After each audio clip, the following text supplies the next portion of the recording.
I know his name's Zay, and a lot of Raiders fans think of Zay Jones. If you were to, like, hit the upgrade button and put some NOS on Zay Jones, like, that's Zay Flowers. Really good route runner, crisp athlete, good yards after the catch.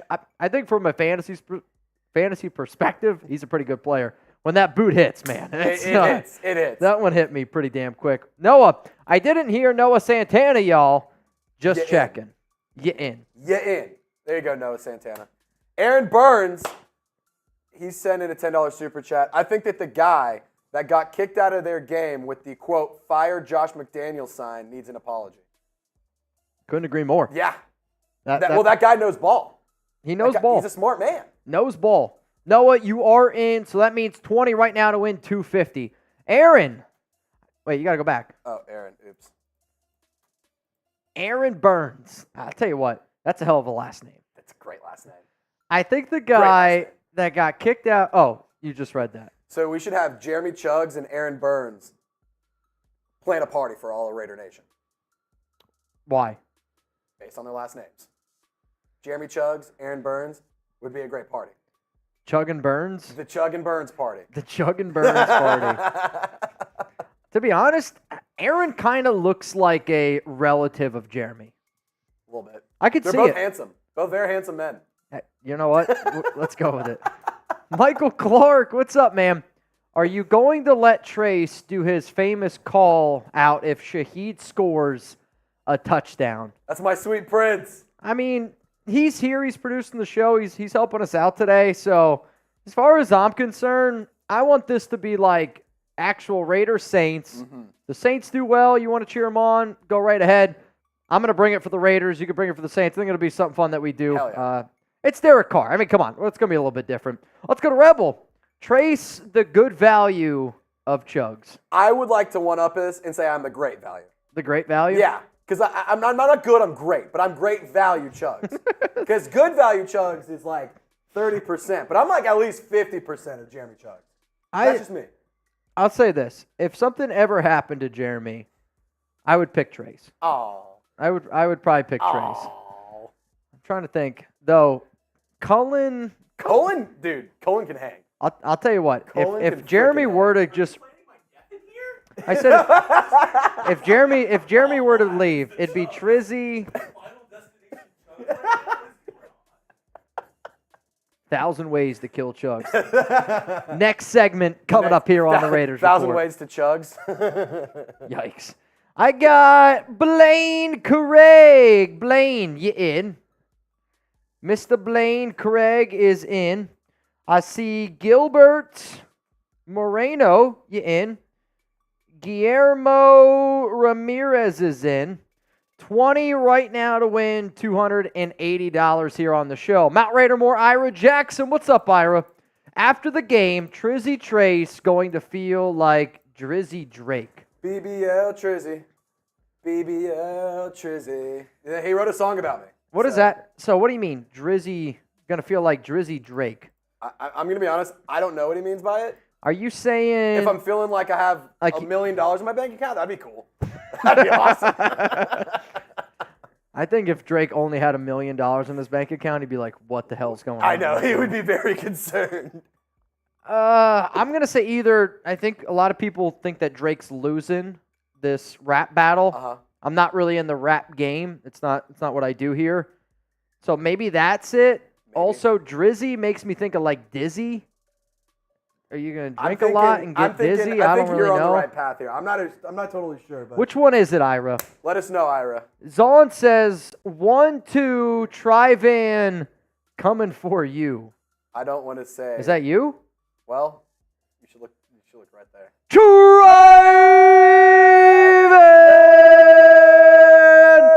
Bang! What's up, Tri-Van? What's up, Tri-Van? I'm going to be honest. I hadn't seen a picture of Tri-Van in a long time. I was unfamiliar with his game. That facial hair rocks. All right, what I want you to look up right now, because, again, I don't want to get into politics, but it's the truth. Look up the picture of, it's like Trump and Hulk Hogan together. Okay. I'm not going to lie. It looks like Tri-Van. Like, I got to see if I can get this picture. If you find it, I might be able to, you know what, here. I think I can send it to you. If you guys haven't seen this picture yet, and again, I'm not doing the whole politics thing. But we can laugh. Exactly. But we can laugh at things, right? I mean, you're telling me right now, I just sent you the photo. That's Trivan. You can't tell me that that's not Trivan. Oh my God. You got to put that on. Holy cow. Trivan, I hope you're not offended by it. I hope we can all just laugh about it because I mean, that's hilarious. That's literally Trivan. That is so good. I saw that picture. Trivan already knows the photo. I put it in our group chat. I saw the photo, and I'm not even kidding you. I thought it was Trivan. And then so I looked up, and it was like Trump and Hulk Hogan put together in one. I'm like, Yeah. that's incredible. That is so funny, dude. All right, I got to knock one back here for Trivan. Trizzy, I know it's Raiders Saints, so here's going to be my proposition to you. Okay. Bong for bong. I do one. If we get another, you do one. About it. And we go back go. and forth. We battle. It's $100 for the bongs? Yep. Let's go. 100 per bang. Let's go. I'm in. You're I'm in. it to win it. Okay. Let's get it.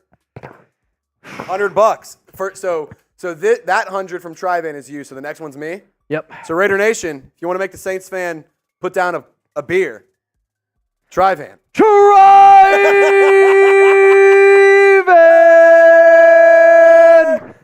Bang!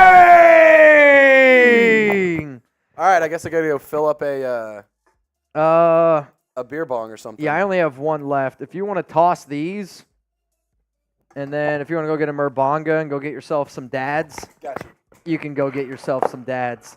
Trivan, Mount Raider Moore pulling up here today, man. You got David Zahn, who is really, and I mean really close to Noah Santana.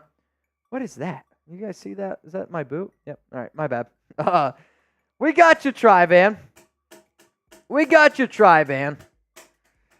This is kind of wild. You know what? I'll make another deal today because F it. It's my bachelor party this week, and I feel like making deals. We've had what? Zahn, Mount Raider Moore, bang. Trivan, Mount Raider Moore, bang. If 3 more members, okay, of Mount Raider Moore, bang, on today's show, okay, or 3 people from the Silver and Black Hills, if they bang today, y'all know who you are. We'll do the beer bong deals down to 50. What do you think? What do you think? We'll do it down to 50. I'm a little bit worried. I'm not going to lie. I'm a little bit worried about Friday at my bachelor party. I don't know where I'm going to go to do it, but it'll be interesting. I'll see where I can find good Wi-Fi. I mean, worst case, I guess I could just do it on my phone. The GOAT to Trivan. If you want to shout out here on the show, I want to see some Trivans down below because I got Yoda Jenkins right now. I got Kenneth Phillips. Can't get right. Trivan!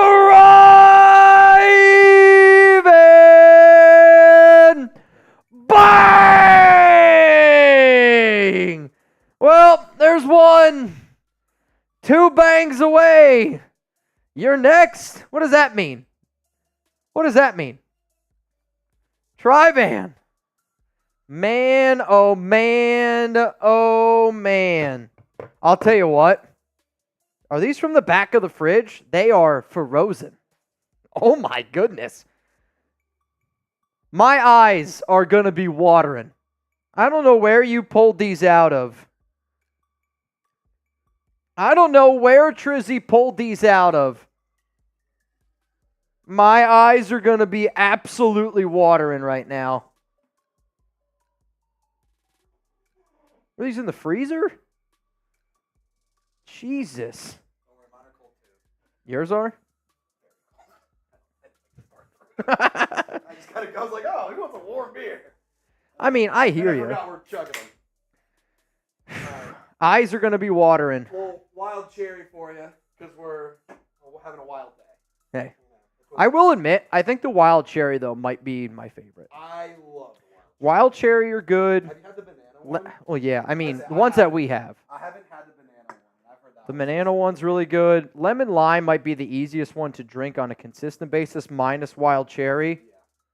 The lemon lime one tastes like a little bit watered down Sprite, which I kind of. I mean, if I were to, I can jiggy with that. if I do a boot, genuinely, I actually like the lemon lime one probably the most. I'm with you. I'm with you. All right, L'Chaim.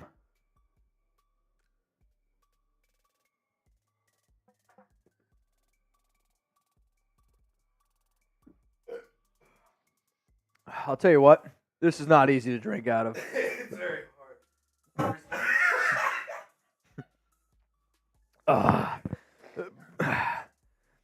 Holy crap. You gotta like poke a hole on one side so you can have some airflow coming in. Well, the thing's difficult because literally the beers go all the way down to the handle.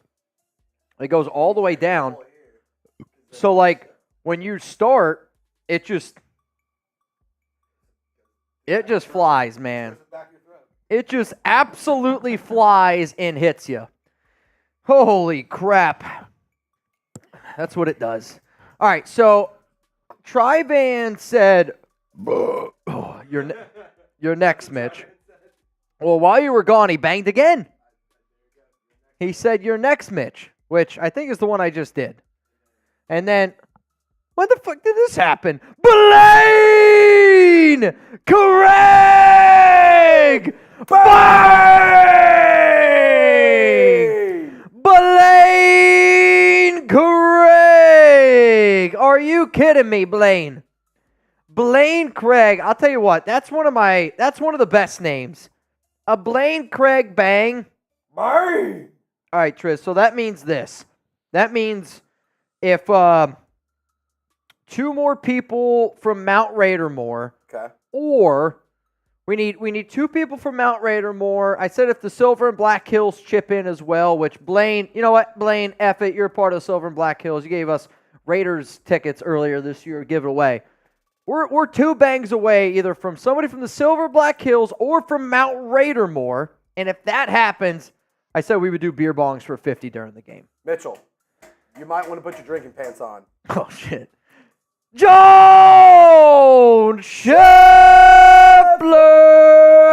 Scheffler! Bang! Get out, ball! Get up off of that thing! Ooh! Oh, and Mitchell. What?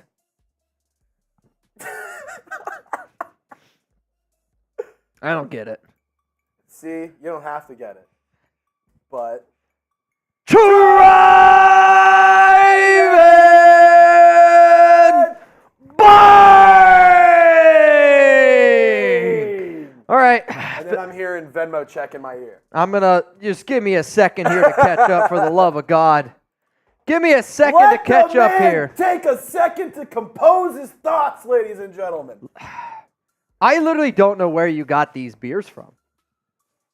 They are freezing. They Like when you see the can and it comes out like this, like can you all see how much condensation? That's the word, right? there it is. Here's some Oh drippage. yeah. Dude, There's some drippage. that's been out of the fridge for 2 minutes. yeah, that's a This is the slushy. chili beer. It's a slushy at this point. Chili brewski. All right, so you owe one, I owe one. You can just do it right there, though. You don't have to keep getting up, unless you want to get up. Usually, I know you're the bong guy.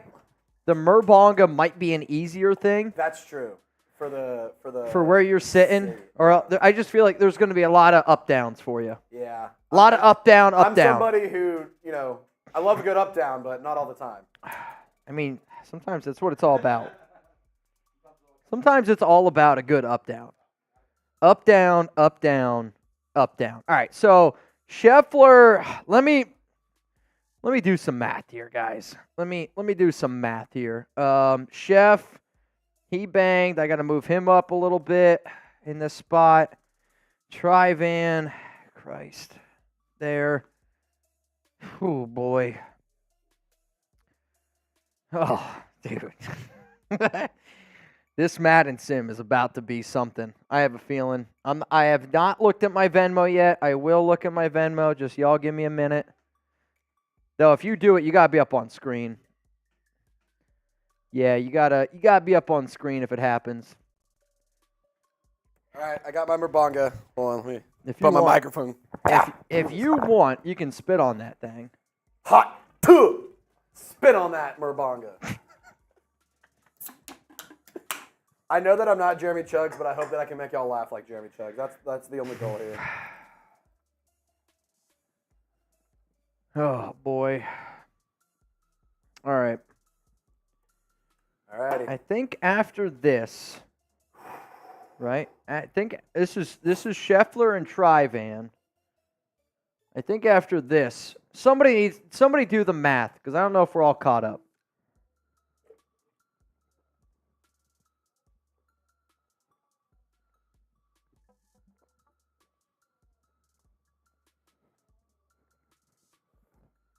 I got a happy dad come out of my nose. Holy cow.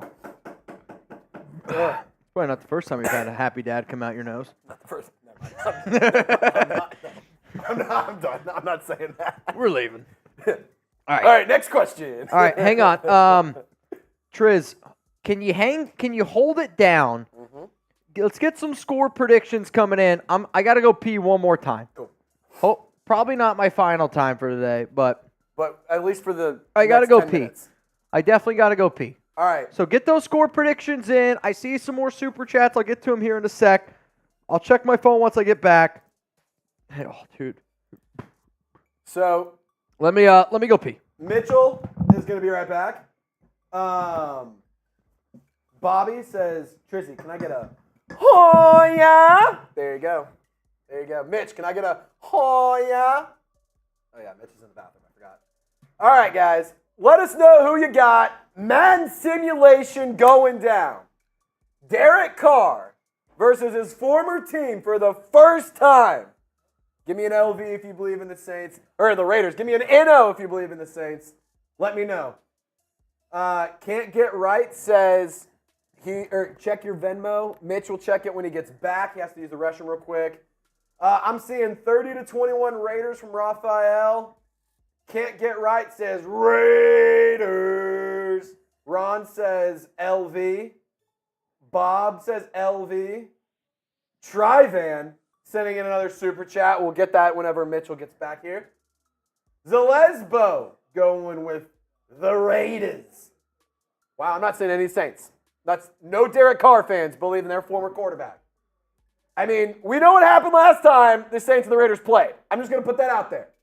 What happened last time that the black and gold and the black and silver matched up? I remember the Raiders having a hard time passing the 50-yard line. That's all I'm saying. That's all I'm saying. And I know Raider fans like to get rowdy. I like to get a little crazy. But maybe if their team started winning some football games, they'd have less things to get crazy about. Just saying. Just saying. You're good. Raphael saying boo. Yoda Jenkins saying LOL. Just win, baby. When was that? Last time they played. We left you your dignity from Can't Get Right. I don't know what that means. Blasphemy from Raphael. Blaine says, wow, Trace. Billy, it is Madden. That is true. It is a Madden sim. Wet says, Mitch, come back. Well, I'm here to tell you, Mitch ain't coming back anytime soon. I'm here to stay.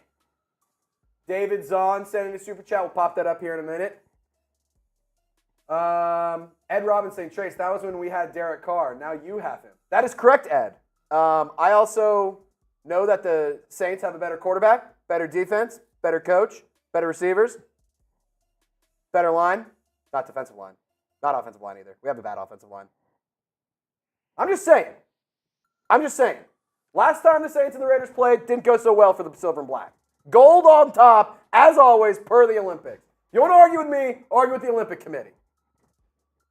Ron says not a better defense. Maybe not a better defensive line. The Saints have the best defense, one of the best defensive back groups in the league, though. Ira saying F it. Wet says not better receivers at all. Outside of Davante Adams, couldn't name a single receiver that's worth a damn on the Raiders. Devontae Parker, I think, maybe. Don't know. Rashid Shaheed, one of the best receivers in the league, without a doubt. Way better than Davante Adams. And he was a UDFA. Just putting that out there. This is going to be a good game in real life. My wife. Yeah, this actually will be a fun game. Not in the Madden world, but like in the actual season. It's going to be a lot of fun. Who do we have? Chris Olave. You ever heard of him? First round pick. Really, really good. Bona fide wide receiver 1, 1,000-yard player. Who else? Rashid Shaheed. A.T. Perry. Averaged over 21 yards per catch last year. We got Taysom Hill. The best football player in the league. If you're talking about the best, by the definition of a football player, somebody who plays the sport of football as their job, Taysom Hill is one of the best football players. Not the best quarterback, not the best line or receiver, not the best blocker, not the best runner of the football. All around, though, it's hard to argue with Taysom Hill there. Some people are probably like, "What the hell am I watching right now?" Oh yeah, people are angry at me. Yeah, as I was hoping. Well, I was kind of rallying them up. You know, you're not the only Saints fan that talks Raiders once in a while, so it happens from time to time. Only difference is I'm a fan of my team. Oh, he's a Saints fan too. All right, I don't know. We're not gonna get into that can of worms. All right, Score prediction time. Oh, we also got some super chats. We do. All right, so I gotta send you this one, which is all right. I'm gonna send them in order. Okay. Is this of what? Yep, of what has happened, and then, oh boy, all right, shit. All right, Mitch has to pee again. Mitch didn't get it all out the first time, so here we are. He forgot to finish peeing. So we're gonna pop up those Venmos here in a second. Oh, he said he forgot his beers. Mitch, you peed in your beers, dude? That's weird. That's wild. Yeah, it was crazy. I have peed in a beer bottle live before, but nice. That's sick. That's back at that time we only had studio A, B, and C. Really? Yeah, that's a throwback one. That was a long, and I mean a very, very long time ago. Ira said, "Forgot to shake." I usually do. That's so funny, dude. That's an hilarious comment. So here's the thing. Forgot to shake. So here's the thing. Do you know what our rule here is at the Raiders Report? Of? If you're wearing somebody's jersey. Yeah, it's a boot, isn't it? Yeah, I see it. John Borelli! Bang! John Robelli! There you go, Borelli. I mean, there you go, baby. So, all right, how about this? The real one here. How about this? Tell the story of how that jersey happened. Okay.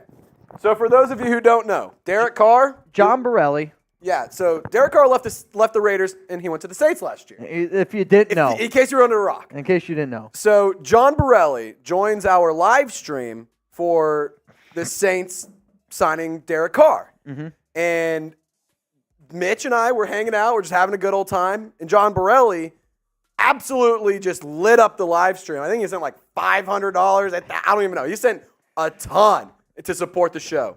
And so in return, I got myself a John Borelli Saints jersey with the number 4 because John Borelli is a real one. But fun fact, when we ordered the jersey originally, Fanatics spelled it Robelli. So that was wrong. B and the R. They just flipped it. Didn't know that was possible.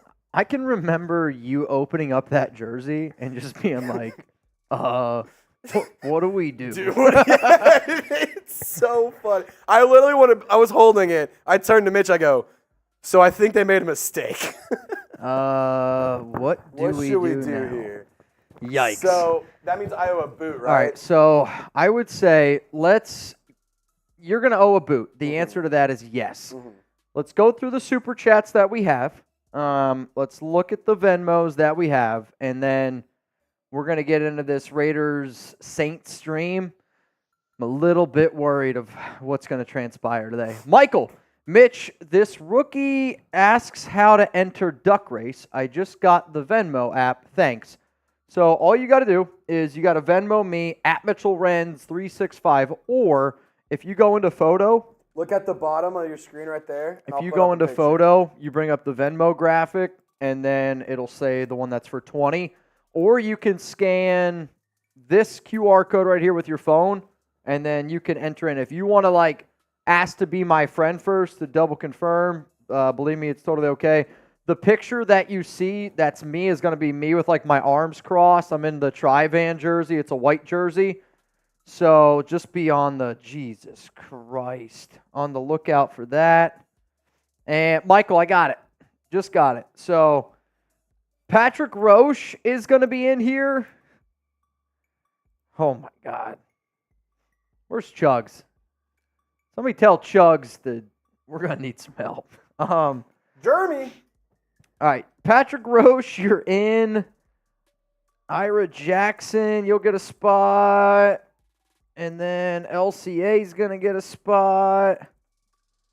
And then, holy crap, Michael Clark is going to get in here. All right, y'all. So $20 Venmo right now, you'd have the chance to win $340 on the Raiders Report. God. And, yeah, this is. Jeremy said he could come and help in a little bit. What's a little bit? Ask him, does he got a boot in him? He just started the vid. 12 minutes? 15 minutes? I think we're going to get a three-way boot race. I think it's the only way. I think it's the only way possible. I don't really know how else to do it. All right. We got them all stacked. God. All right. You guys ready to get this thing kind of weird? Let's do it. You ready? This one's rolling in from Lord Cameron Abbott. Bang! Now coming to the plate. Second hitter. Standing in here, right-hander, Ira Jackson. Bang! So, Trace, we got back-to-back Jacks here. No.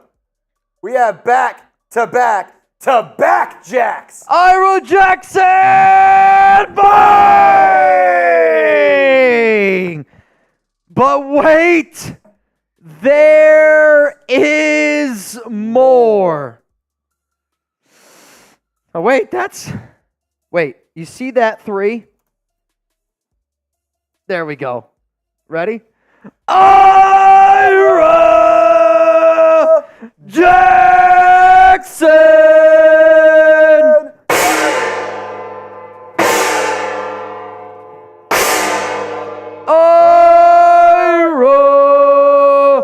Jackson! What's up, Ira? What's up, Ira? Oh, man. All right, so that's a lot of just insanity. So what we're going to do here is three-way boot race. I mean, it's the only way that I'm going to make this thing happen. We're going to do three-way boot race. So Chugs right now is filming something. He's filming something. I don't know what he's filming. He's filming something. We're going to get into our Madden stream. And I say as soon as Chugs gets back, Trace, me, Chugs, three-way. Tri-Van, what do you mean? I missed you. Did we miss Oh, well, we're still going through supers. Yeah, we're not cut up. Yeah, we're not quite there yet. Michael Clark just got in the Venmo, which means, oh, man, is that, how many is that for Tri-Van? I don't even, 1, 2, 3, 4. Yep. Tri-Van, we're going to give it to you because the math ain't mathing right now. Tri-Van!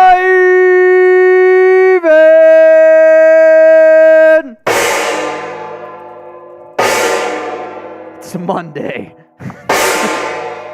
Drive-in! What's up, Drive-in? Or should I say Hulk? Or should I say Donald? I'm not sure. Drive-in with an insanity bang. I mean, Drive-in's been on a heater.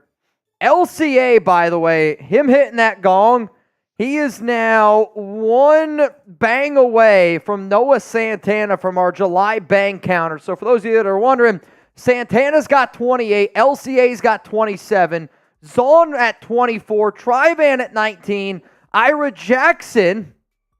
Oh, wait, I lied. Oh, I totally effed that up. LCA, I just gave you Ira's. That's, in the words of one man, damn, brutal.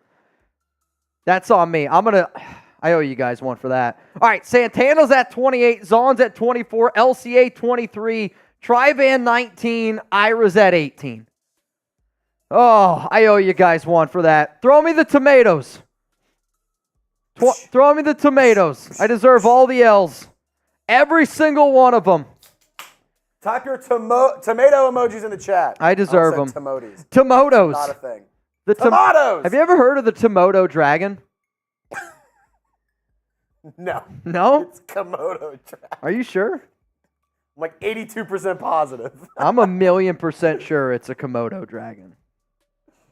Though, in some areas, they do call it the Tomoto. Interesting. They always say tomato dragon. Komodo. Exactly. Tomato. It's exactly how it is. Ira, four-way...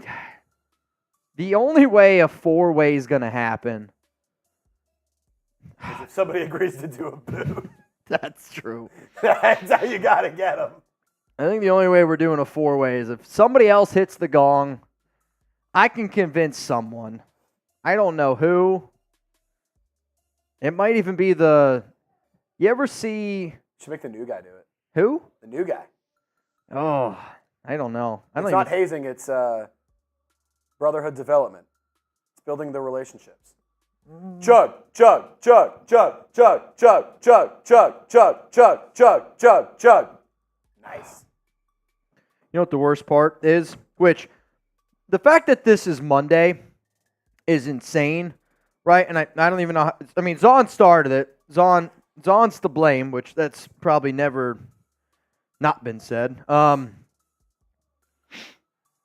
I literally told Alex today, I'm like, just so y'all know what you're doing to me today. So again, I'm going to the beach on Thursday, trying to get in shape. This is definitely not going to help. No. I told Alex when I get done with work today, I would run to her.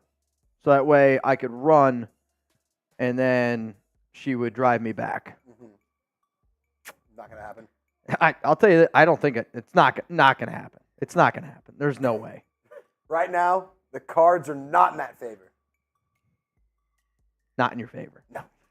Not in your favor. All right, we're going to keep rolling through here. Blaine, Trace is ridiculous. I think he was dropped on his head as a baby. 3 times. That's why it's Trace. Uno, dos, Trace. That's actually hilarious. Thank you. Dude, I'll tell you this right now. Quattro Gerard, horrific. No. Dos Gerard would have been cool. Dos would have been cool. Uno, not that cool. If your name Cinco was would be dope. Quattro, I'm dropping you again. Dude, Cinco Gerard would be kind of tough. Yeah, I mean, Quattro Gerard is a mouthful. Or Ocho Gerard. Ocho would be dope. Ocho's kind of tough. Ocho Gerard? I hope my child, is ready for an awesome name. I think anything. I mean, he's got to be Quattro. What if that's how y'all did it? Wait, hold on. We might be onto something. Like, what if your brother's name was Quattro? We might be onto something. I'm just saying. That's pretty lit. I think we should go back in time and rename my baby brother. Just saying. We were talking about tires earlier. Uh-huh. And that's, I don't know, that whole thing reminded me of that. Shane Gillis, the classic. Yep. Blaine, was this, did we already did all these, right? We haven't hit this one. Which one? This one from LCA. Jesus Christ. Lord Cameron Abbott.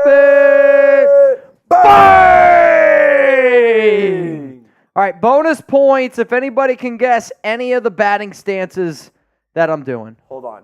You need to look at Live Oak NJ's message. He thought I was Chugs because of certain reasons. Very funny. What were the reasons? White guy, I'm not necessarily beard. sure I can read it out loud on the channel. We're family friendly. We try to be family friendly. Oh. I mean, I'll tell you what. That's actually probably the cleanest thing Live Oak has ever said. Really? Yep. Shout out Live Oak for That's, cleaning it up, baby. That's what we're talking about. I mean, that's probably the cleanest thing Live Oak has ever said. That's so good, man. There's no doubt about it. There is no doubt about it. It's also, there's no doubt that we got to get into this stream. I mean, the fact that it's at this point in the day and we haven't even started yet, it's not ideal. Not what I was looking for. So let's get into the game. Raiders Saints is this one going down. Oh my God. Raiders Saints. Is it ever going to happen today, Triz? I don't know. Dude, I'll tell you what. I just looked at my phone, and I don't know if it will. I don't know if it will.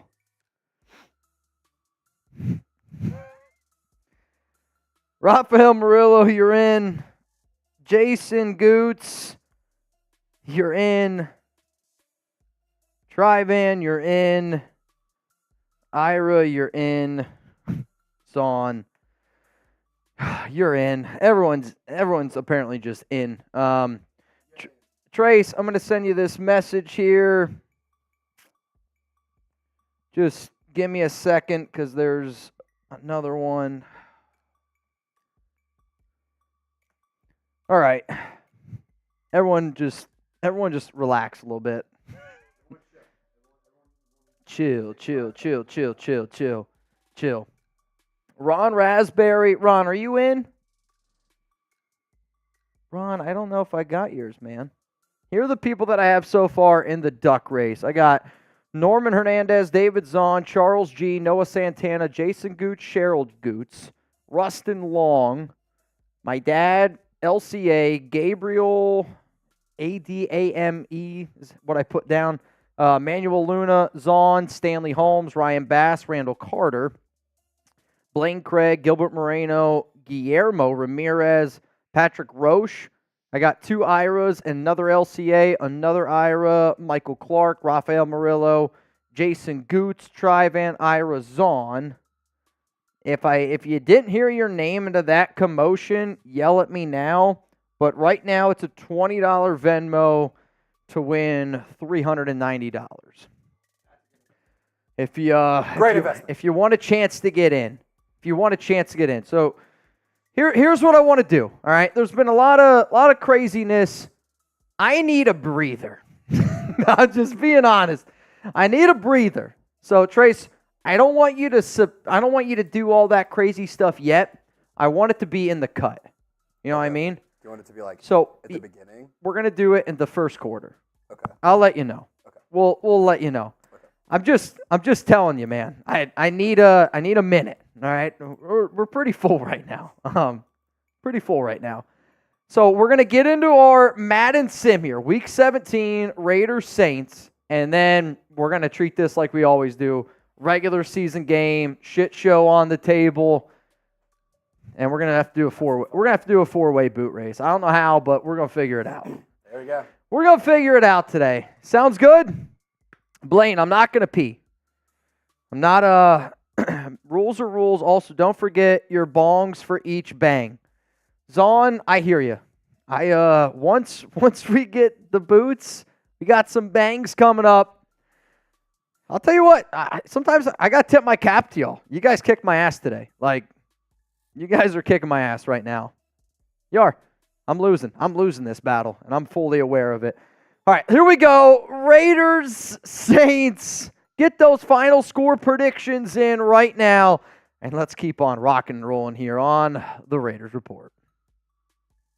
Raider Nation, what's going on? It's Mitchell Renz here, host of the Raiders Report, and it's Week 17 in our Madden simulation season. The Silver and Black are 8-7. New Orleans, on the other hand, is 6-9. But let's be honest, There's one reason and one reason only that this game is going to be one of the most anticipated Raiders games that I think I have ever watched, and I know probably that I have ever covered. This is going to be like playoff experience type football with Derek Carr. So before we get into this game today, I got a question. If you had to pick a quarterback for the next 3 years and you only get to pick from these three names here, who are you rocking with? You're going to go with Gardner Minshew type GM. You're going to go with Aiden O'Connell type AOC. If you're going to roll with Derek Carr, I want you to type DC down below. Which quarterback would you rock with for the next 3 years? So obviously in our Madden season, just being honest, Aiden O'Connell has struggled. Gardner Minshew is going to be the starting quarterback. I'll definitely be curious to see what happens in the regular season. For all y'all that don't know, I am filming this in the middle of July. Some people are watching this live now. Other people are going to be watching this, honestly, right before this game ends up going down. So for this football game in particular, both teams are probably going to be, I'm hoping, somewhere in this playoff hunt. And Triz, when you're ready, we can get this thing rocking and rolling, man. So the Raiders are on the road in Caesar Superdome. This game kind of scares me a little bit because I can remember the last time that the Raiders played in the Superdome. They didn't get past the 50. It did not go well. That's one of the worst games I've ever watched. They lost 24-0, and it was a horrific ball game. We'll see what ends up going down here today. If you're rocking with us live, let me know down below who you got. LV for the Raiders, type NO for the New Orleans Saints. And unlike most of our Madden streams, I got Jeremy Chugs on tap. Well, guess what? We've subbed Jeremy out. We brought over our Saints host, Trizzy Trace, and he's going to be live on the mic with us today. These are, just so y'all know, Madden 24 rosters. No, Madden 25 rosters. It's just Madden 24. That's what it is. Got it right. So we started doing this season back in May, right when the Raiders' schedule ended up coming out. If you have a good time today, then guess what? I can't wait for y'all to see what we do during the regular season. Because if Derek Carr's playing in this game, we're going to get over 200,000 people that watch with us. You can bet it right now. There will be 200,000 people that are watching this thing with us. So hopefully y'all are rocking with me. Who you got? Raiders, Saints.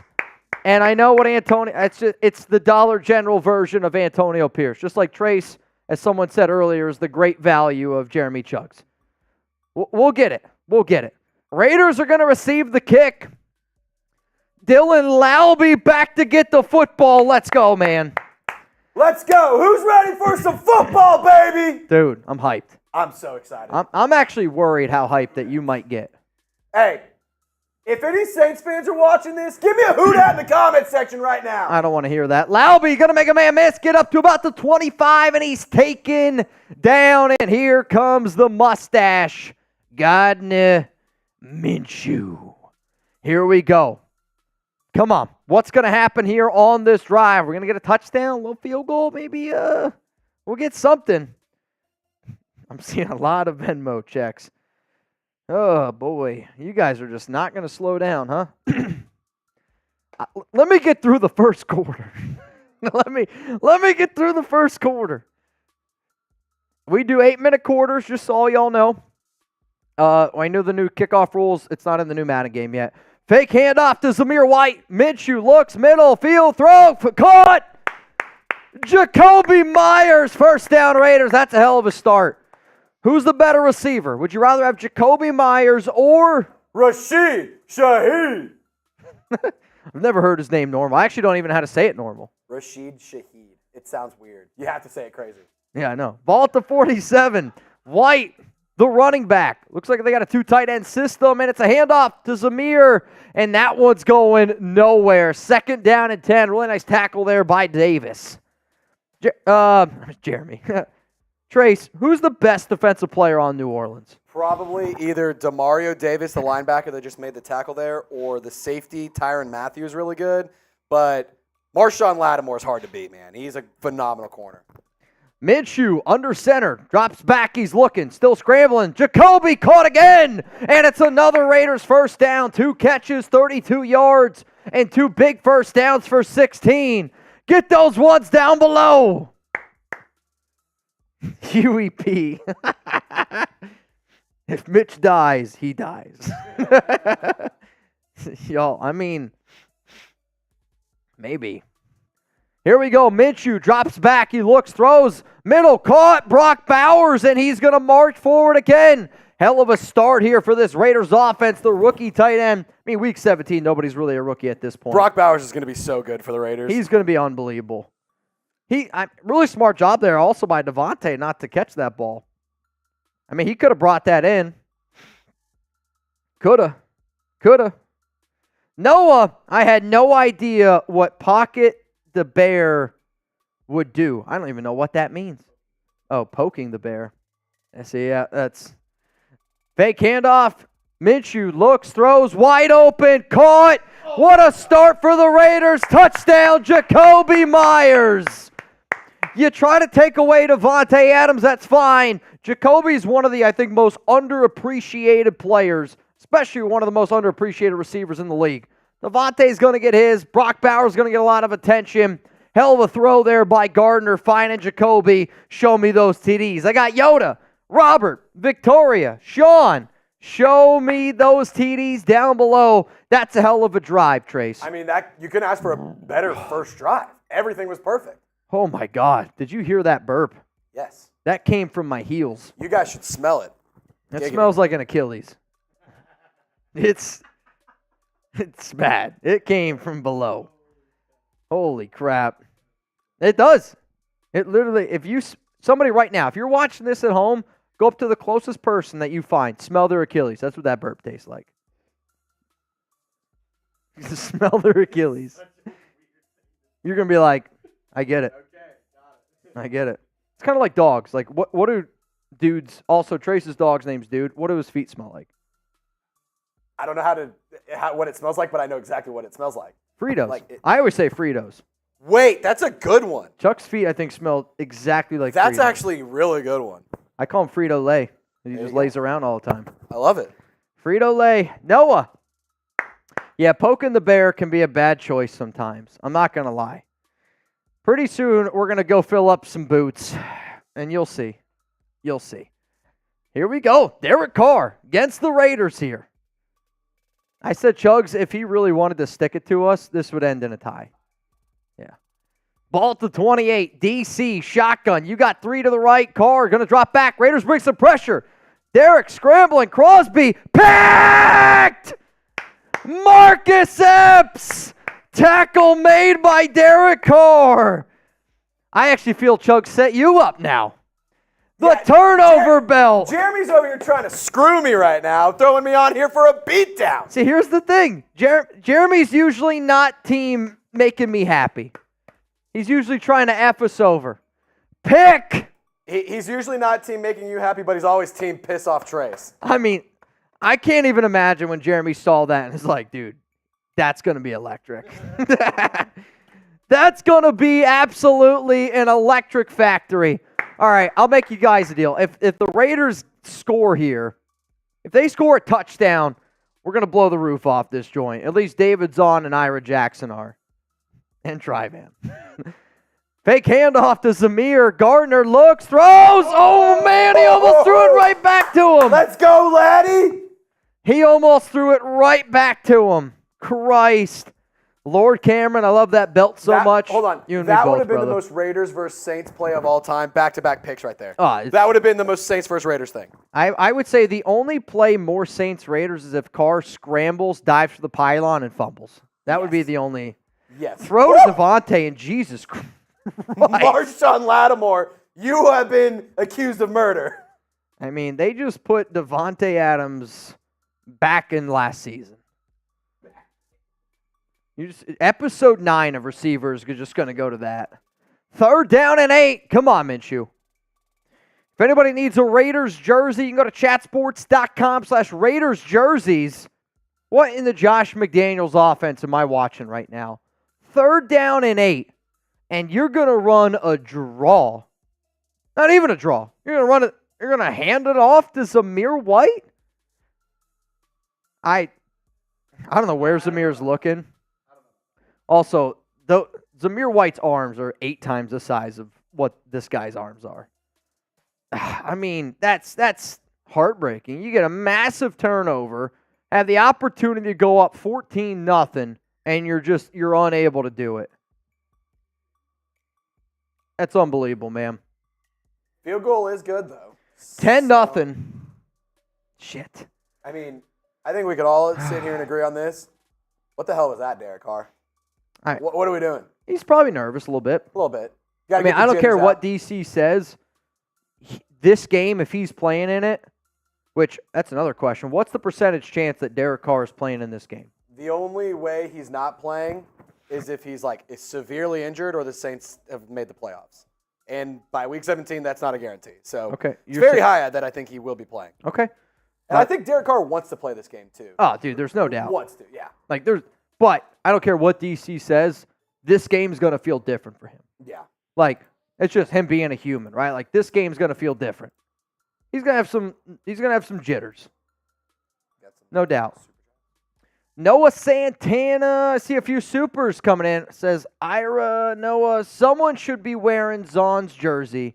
I'm just saying. I don't disagree with you, Noah. I'll just say this. Gerbo was our MVP on Thursday. If you're the MVP, I wear your jersey during the game. So, I don't know if Gerbo's here today, but Gerbo also hit the gong on Thursday. I got to be able to pay his respects. Unfortunate for me, I got to wear Zon's jersey tomorrow. So, and I got to wear it all day. You know what, Zon? I'll even make you another deal. Zon, I'll wear your long Ron. Is it long Ron jersey? I'll wear your long Ron tomorrow. That could be really bad for me. Carr, looking, throws, middle, field, caught. He's going to gain about 9 yards into that mix. Yep. Ira said, raffle that belt. I would say I'd have to talk to Taino, just because Taino got me this one. So, to be honest, if I were to raffle a belt, it wouldn't be this belt. I would just get another belt, and then I would raffle that one off, because I wouldn't want to raffle the one Taino sent to us. I would always, this will always be the turnover belt here on the Raiders Report. If we just like the belt, yeah, we just get a new one. That feels like it's the easier thing to do, too. Yeah, true. Because then the viewers, you get a brand new Raiders belt. Yeah. But, hey, we might be able to do it. I just got to ask Taino where he got it. Handoff, Alvin Kamara. What a tackle there. What an awesome tackle there. All right, Trace. If you want to hop on too, how would you break this down from a Saints standpoint? Because there's going to be Saints fans that tune into this show once in a while. At least once in a while. So, Triz, what are you feeling here? You got Derek Carr. It's tough because the Saints do have a new offense. Wow, nice throw. And he didn't get to the sticks. I got it. They gave it to him. It's just, I'm not going to sit here and defend Derek Carr because we know what he is. We know he is a 12 to 17 ranked quarterback. Where do you think, though, the Saints finish wins and losses? Wins and losses. I mean, I think that they will win one more game than last year. So I think they have 10 wins, 7 losses. And wow, I take that back. 9 wins. 9 wins. Completely disregard that take right there. That's hilarious. No, but I will say the new Clint Kubiak offense could be more fun, could be more interesting. The Saints have run the same offense since the George W. Bush administration. So 20 years. Wow. It'll be the first time we see a new offense. So that's going to be kind of interesting. Out of the pistol, Derek looks, throws, open, caught. Sheed! And that's Sheed. I thought that was Mark Ingram. I miss Mark Ingram. Mark Ingram is a really good. He's like a poor man's Frank Gore. He's made in the NFL for a long time. Yeah. Fun fact: Mark Ingram is maybe Alvin Kamara. He's one of the leading rushers for the Saints all time, which is super cool. Pretty wild. Yeah. Pistol again here for DC. Kamara. Wow, he made Spillane miss, but what a tackle there by Nate Hobbs. Clean it up. It's going to be a loss of 1. Ball here at the 32. Carr's pissed. I don't know what he's mad about. He's going to start yelling at his players like he did in Thursday Night Football against the Jags. I like fired up Carr, though. I do, too. Honestly, that was one of the things that I didn't like about DC. I was like, yell at some people. Yeah, get mad. Get mad. It's okay. That's what I want from my leader. Throw. Oh, incomplete. Broken up there by Divine. Ball here at the 32. Nation, it's 3rd down. Get some threes going. Come on, man. Man, I need a first Get some down. threes going. Let's go. I need a first down like I need some oxygen. It's bad. Carr, shotgun. He's got Kamara left hip, 3 to the right.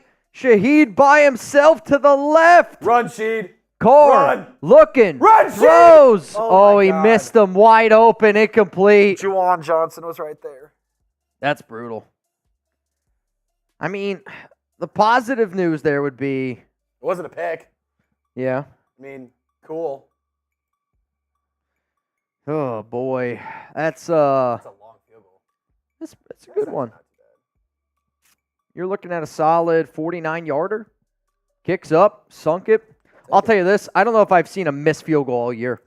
Yeah, I'm with you. Legitimately, what's the Saints' record in your Madden Sim season? I know the answer. It's 11-1-1. With a loss coming to the Buccaneers and a tie to the Falcons. So we beat the Chiefs on Monday Night Football in Arrowhead. We beat That's insane. We beat the Cowboys and the Eagles.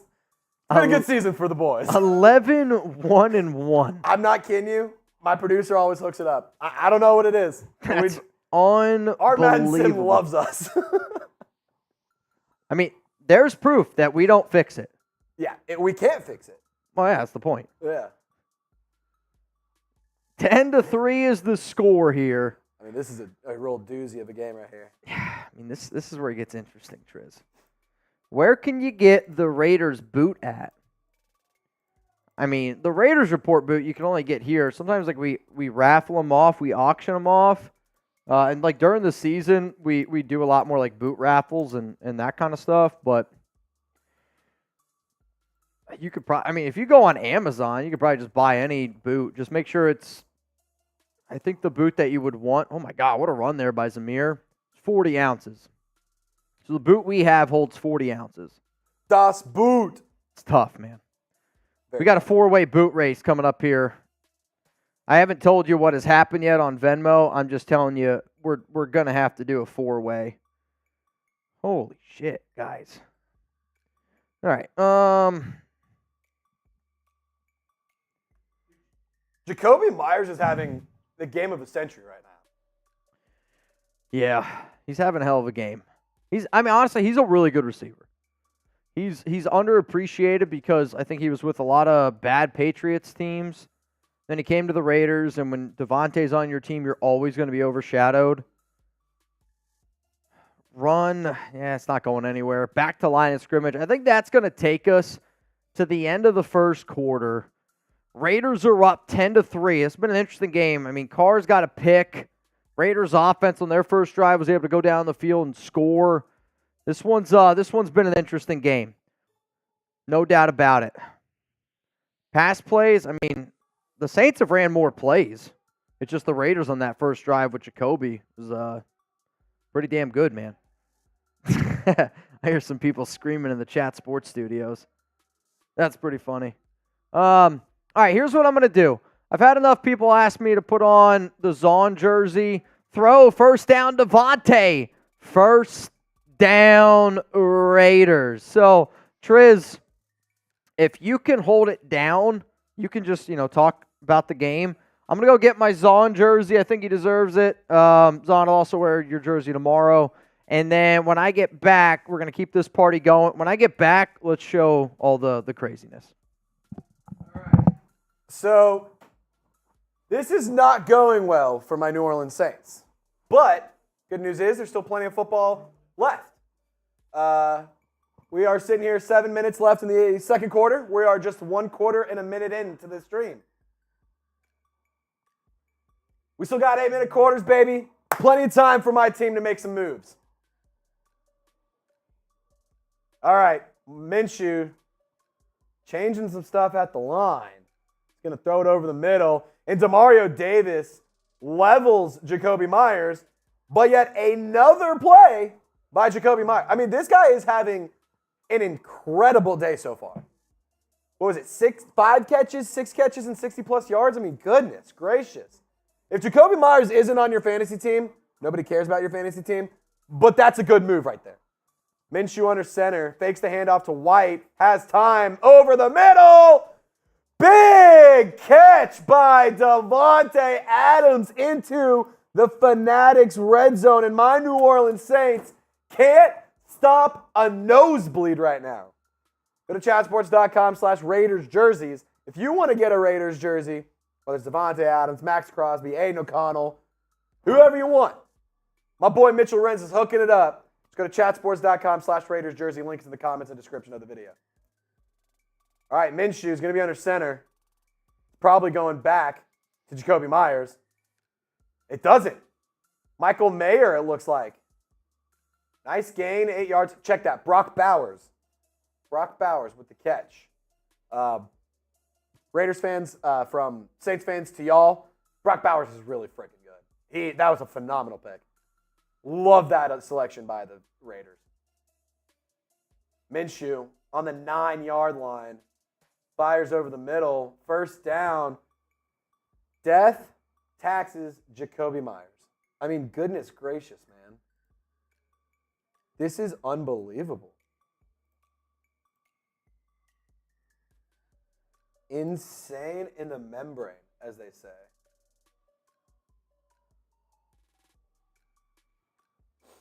Minshew under center. Flips it to Zamir White. Diving attempt from behind. Gets brought down at the 1. See you, buddy. Wait, what's Thursday? Oh, you're out. Oh, got you. That's right. Have fun in Cincy. Yeah. Enjoy that Skyline chili, Sam. Enjoy that Skyline chili. All right, Minshew pitches it to Zamir White. Demario Davis, one of the best linebackers in the NFL, brings him down for a loss of 1. Raider fans, it's third down. Is anyone scared? Anyone worried? Third and goal from the 2. LA Crash Dog starts a new gig in September. That's awesome, man. And Zamir White's going to dive for the touchdown. Raiders score. Give us those TDs in the comment section.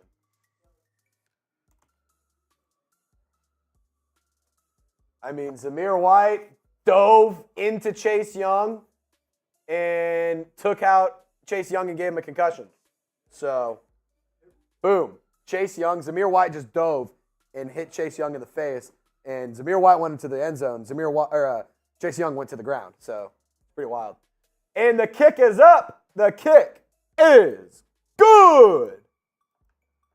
17-3 ball game, about halfway through the second quarter.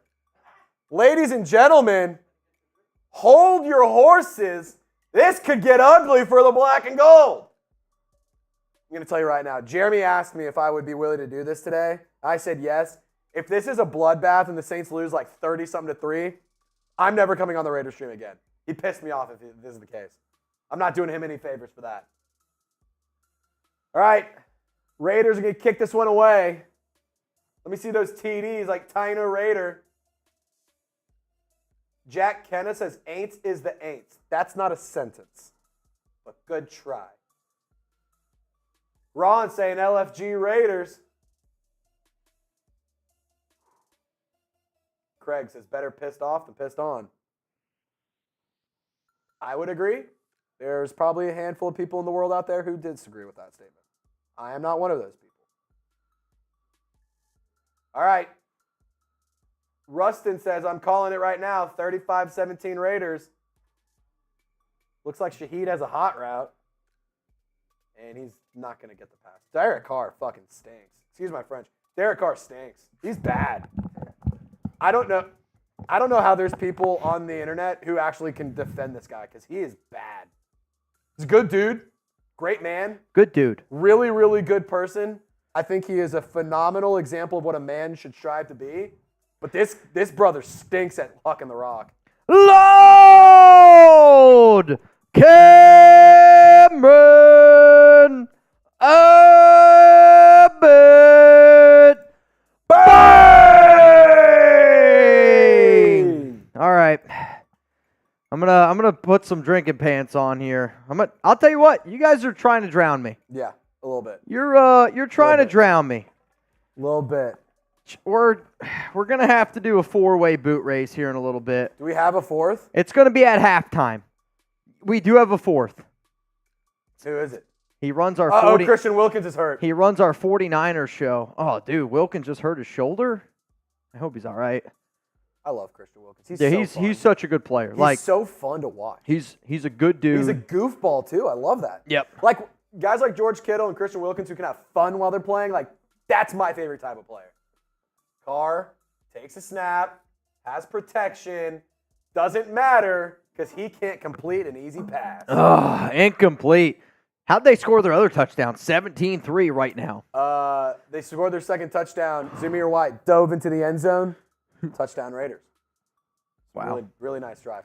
Touchdown Raiders. Jacoby Myers hit on a deep ball. Death taxes and that, it seems like, with today's game. Yeah, it's going to happen. It's going to happen. All right. Play action. Carr looking. Oh! Scrambles. Oh, my God, Rashid, you fool. Jacoby would have caught that. Jacoby would have caught that. That was a ball from Derek Carr, so nobody looks good when Derek Carr's throwing them the rock. When Derek Carr's slinging you the pill, doesn't matter who you are. You're going to look bad. You sound like a Raider fan. This is ridiculous, man. Derek Carr makes you act like you're like, holy shit, this guy is the best quarterback in the NFL. And then in the snap of a finger, you're like, how is this guy in the NFL? Now, I think like that's what's the most annoying about DC. Derek Carr better learn Arlington Renegades. No. Well, I mean, it's honest. Where you're like some games. I mean, come on, like at the end of last season, he was on a tear. Dude, the last 5 games, he might have been one of the best quarterbacks in the league. But like there's a point of a season where you're like, should we bench him? Dude, can he throw the ball 10 yards and complete the pass? That's all I want to know. So annoying. I will say, without Dennis Allen, I'd like to see that, but I don't know if that'll happen. Minshew shotgun, 17-3. This is where you really got to step on him here. Throw.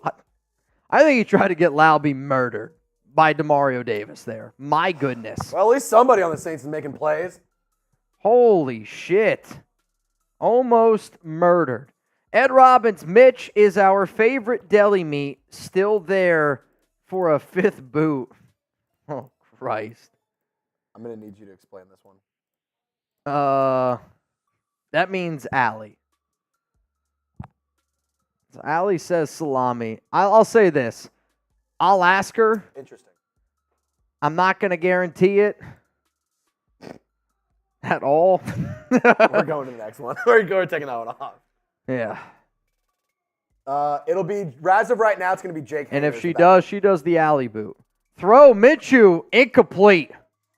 Go get him, Chase Young. 4th down and 10. I mean, here's how this game can get interesting. If you're New Orleans, you got 3 timeouts. You score before halftime, 17-10. And you get ball back to start. That's a respectable like margin to try and play back from at halftime. Yep. What is happening over there? I'm listening to Tyler Jones try and sing All I Do Is Win by DJ Khaled. Yep. Not going well. I mean, there's something happening over there. I'll tell you that. Well. Crash Dog, my good sir, you are in. If you want to get in our 50-50 raffle, we're going to do one at the end of today's game. $20 Venmo, chance to win as it stands, $400. Boom! Boom. I said it earlier. I was told to make good financial decisions this past weekend. Yep. $20 in return for $400 feels like a great. How was the Chinese food? Huh? How was the Chinese food? What? You said you got financial advice. So how was the Chinese food? Great. Yeah? Love it. Loved it. Really? Yeah. Did Maddie go? No, I was out of town this weekend. So Did she also get a fortune cookie or no? No fortune cookie. What were your lucky numbers? Well, if I tell you, then they're not lucky. That's true. That's true. You got to take me to this place. I need I need to. I guess I have to, bro. I got to get some life advice. Throw. It's got to be a race. I know. Jugs! Heads up to the Raider Nation. Oh, Christ. All right. We got to do this boot race now. All right. Sorry. This is not good. Throw down the field, Juwan Johnson. Let's go. Unbelievable. I hope he's back because he's hurt right now. Yeah.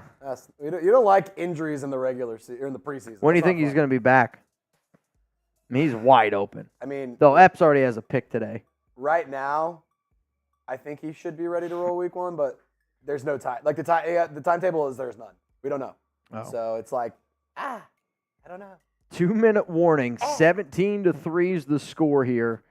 I mean, this is a game that's totally been dominated by the Raiders. I almost feel like they should be up by more. Yeah, I agree. Again, you can cut this to 1 score. I'll be curious to see how the Raiders use their timeouts here. Carr, fake handoff to Kamara, looks, throws. I think he got him.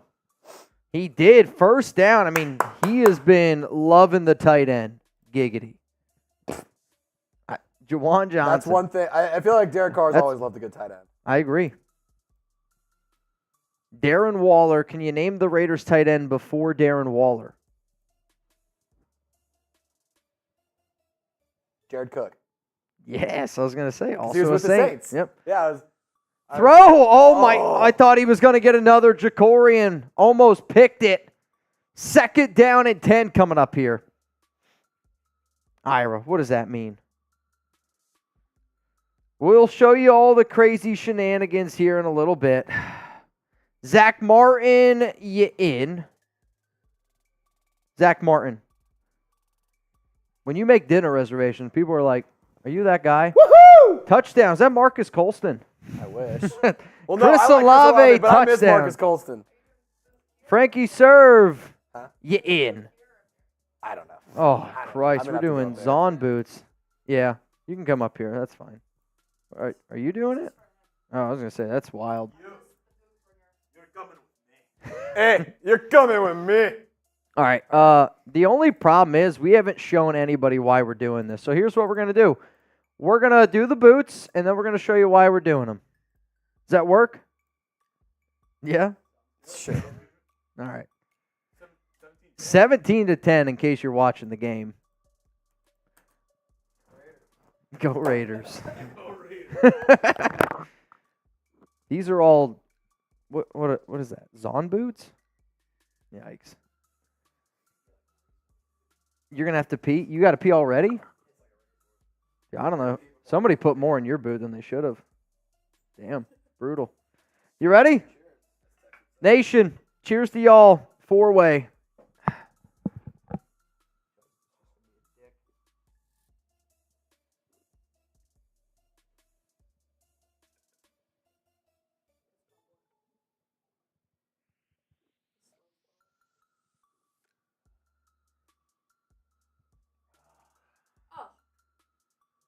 Something in mine. What? I swallowed something. I don't know what it was, but it was not beer.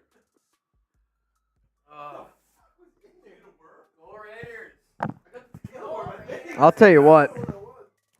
I don't know what that was. Whoo! What?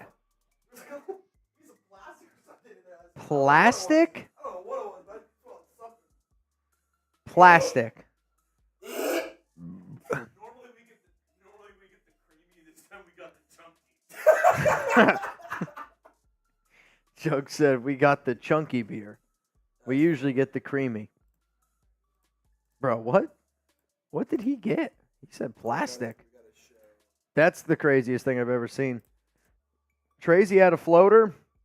All right, we just did a four-way. We did a four-way boot race.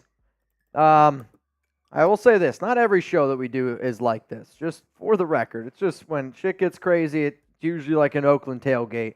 It starts off, and then it ends with you throwing up on the BART. So it's just the way that it goes. So here's what we're going to do. I'm going to roll through everything that happened and why we're doing this. I challenged Mount Raider more. I don't know why I did it, but I did. I think I sent you everything that is lined up, so that's where you're starting. I just want to make sure. Did we show the ones above that? All right, go through. Where are you starting? I know, but I don't know where you're starting. Okay, and then you're going to go.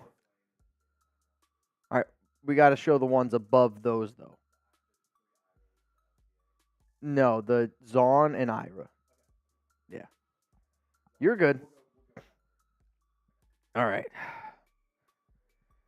All right. We're going to go in the order that it happened. This was kind of wild. I'm not going to lie to y'all. David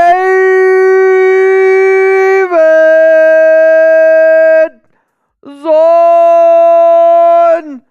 Bang! Bang! Bang! And then Ira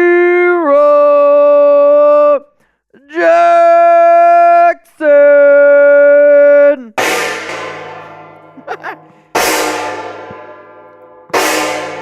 Ira Jackson. But wait! Y'all are insane! Drive-in! Bang! Bang! And just when you think, all right, there's no way this is going to continue to happen, because I don't know about y'all, that's what I thought. And then Blaine Craig said, you know what? Let's get into the action here a little bit. Blaine Craig! What's up, Blaine Craig? And then there's this guy who, I'm not going to lie, crazy mother effer, right? David Zon. Bang!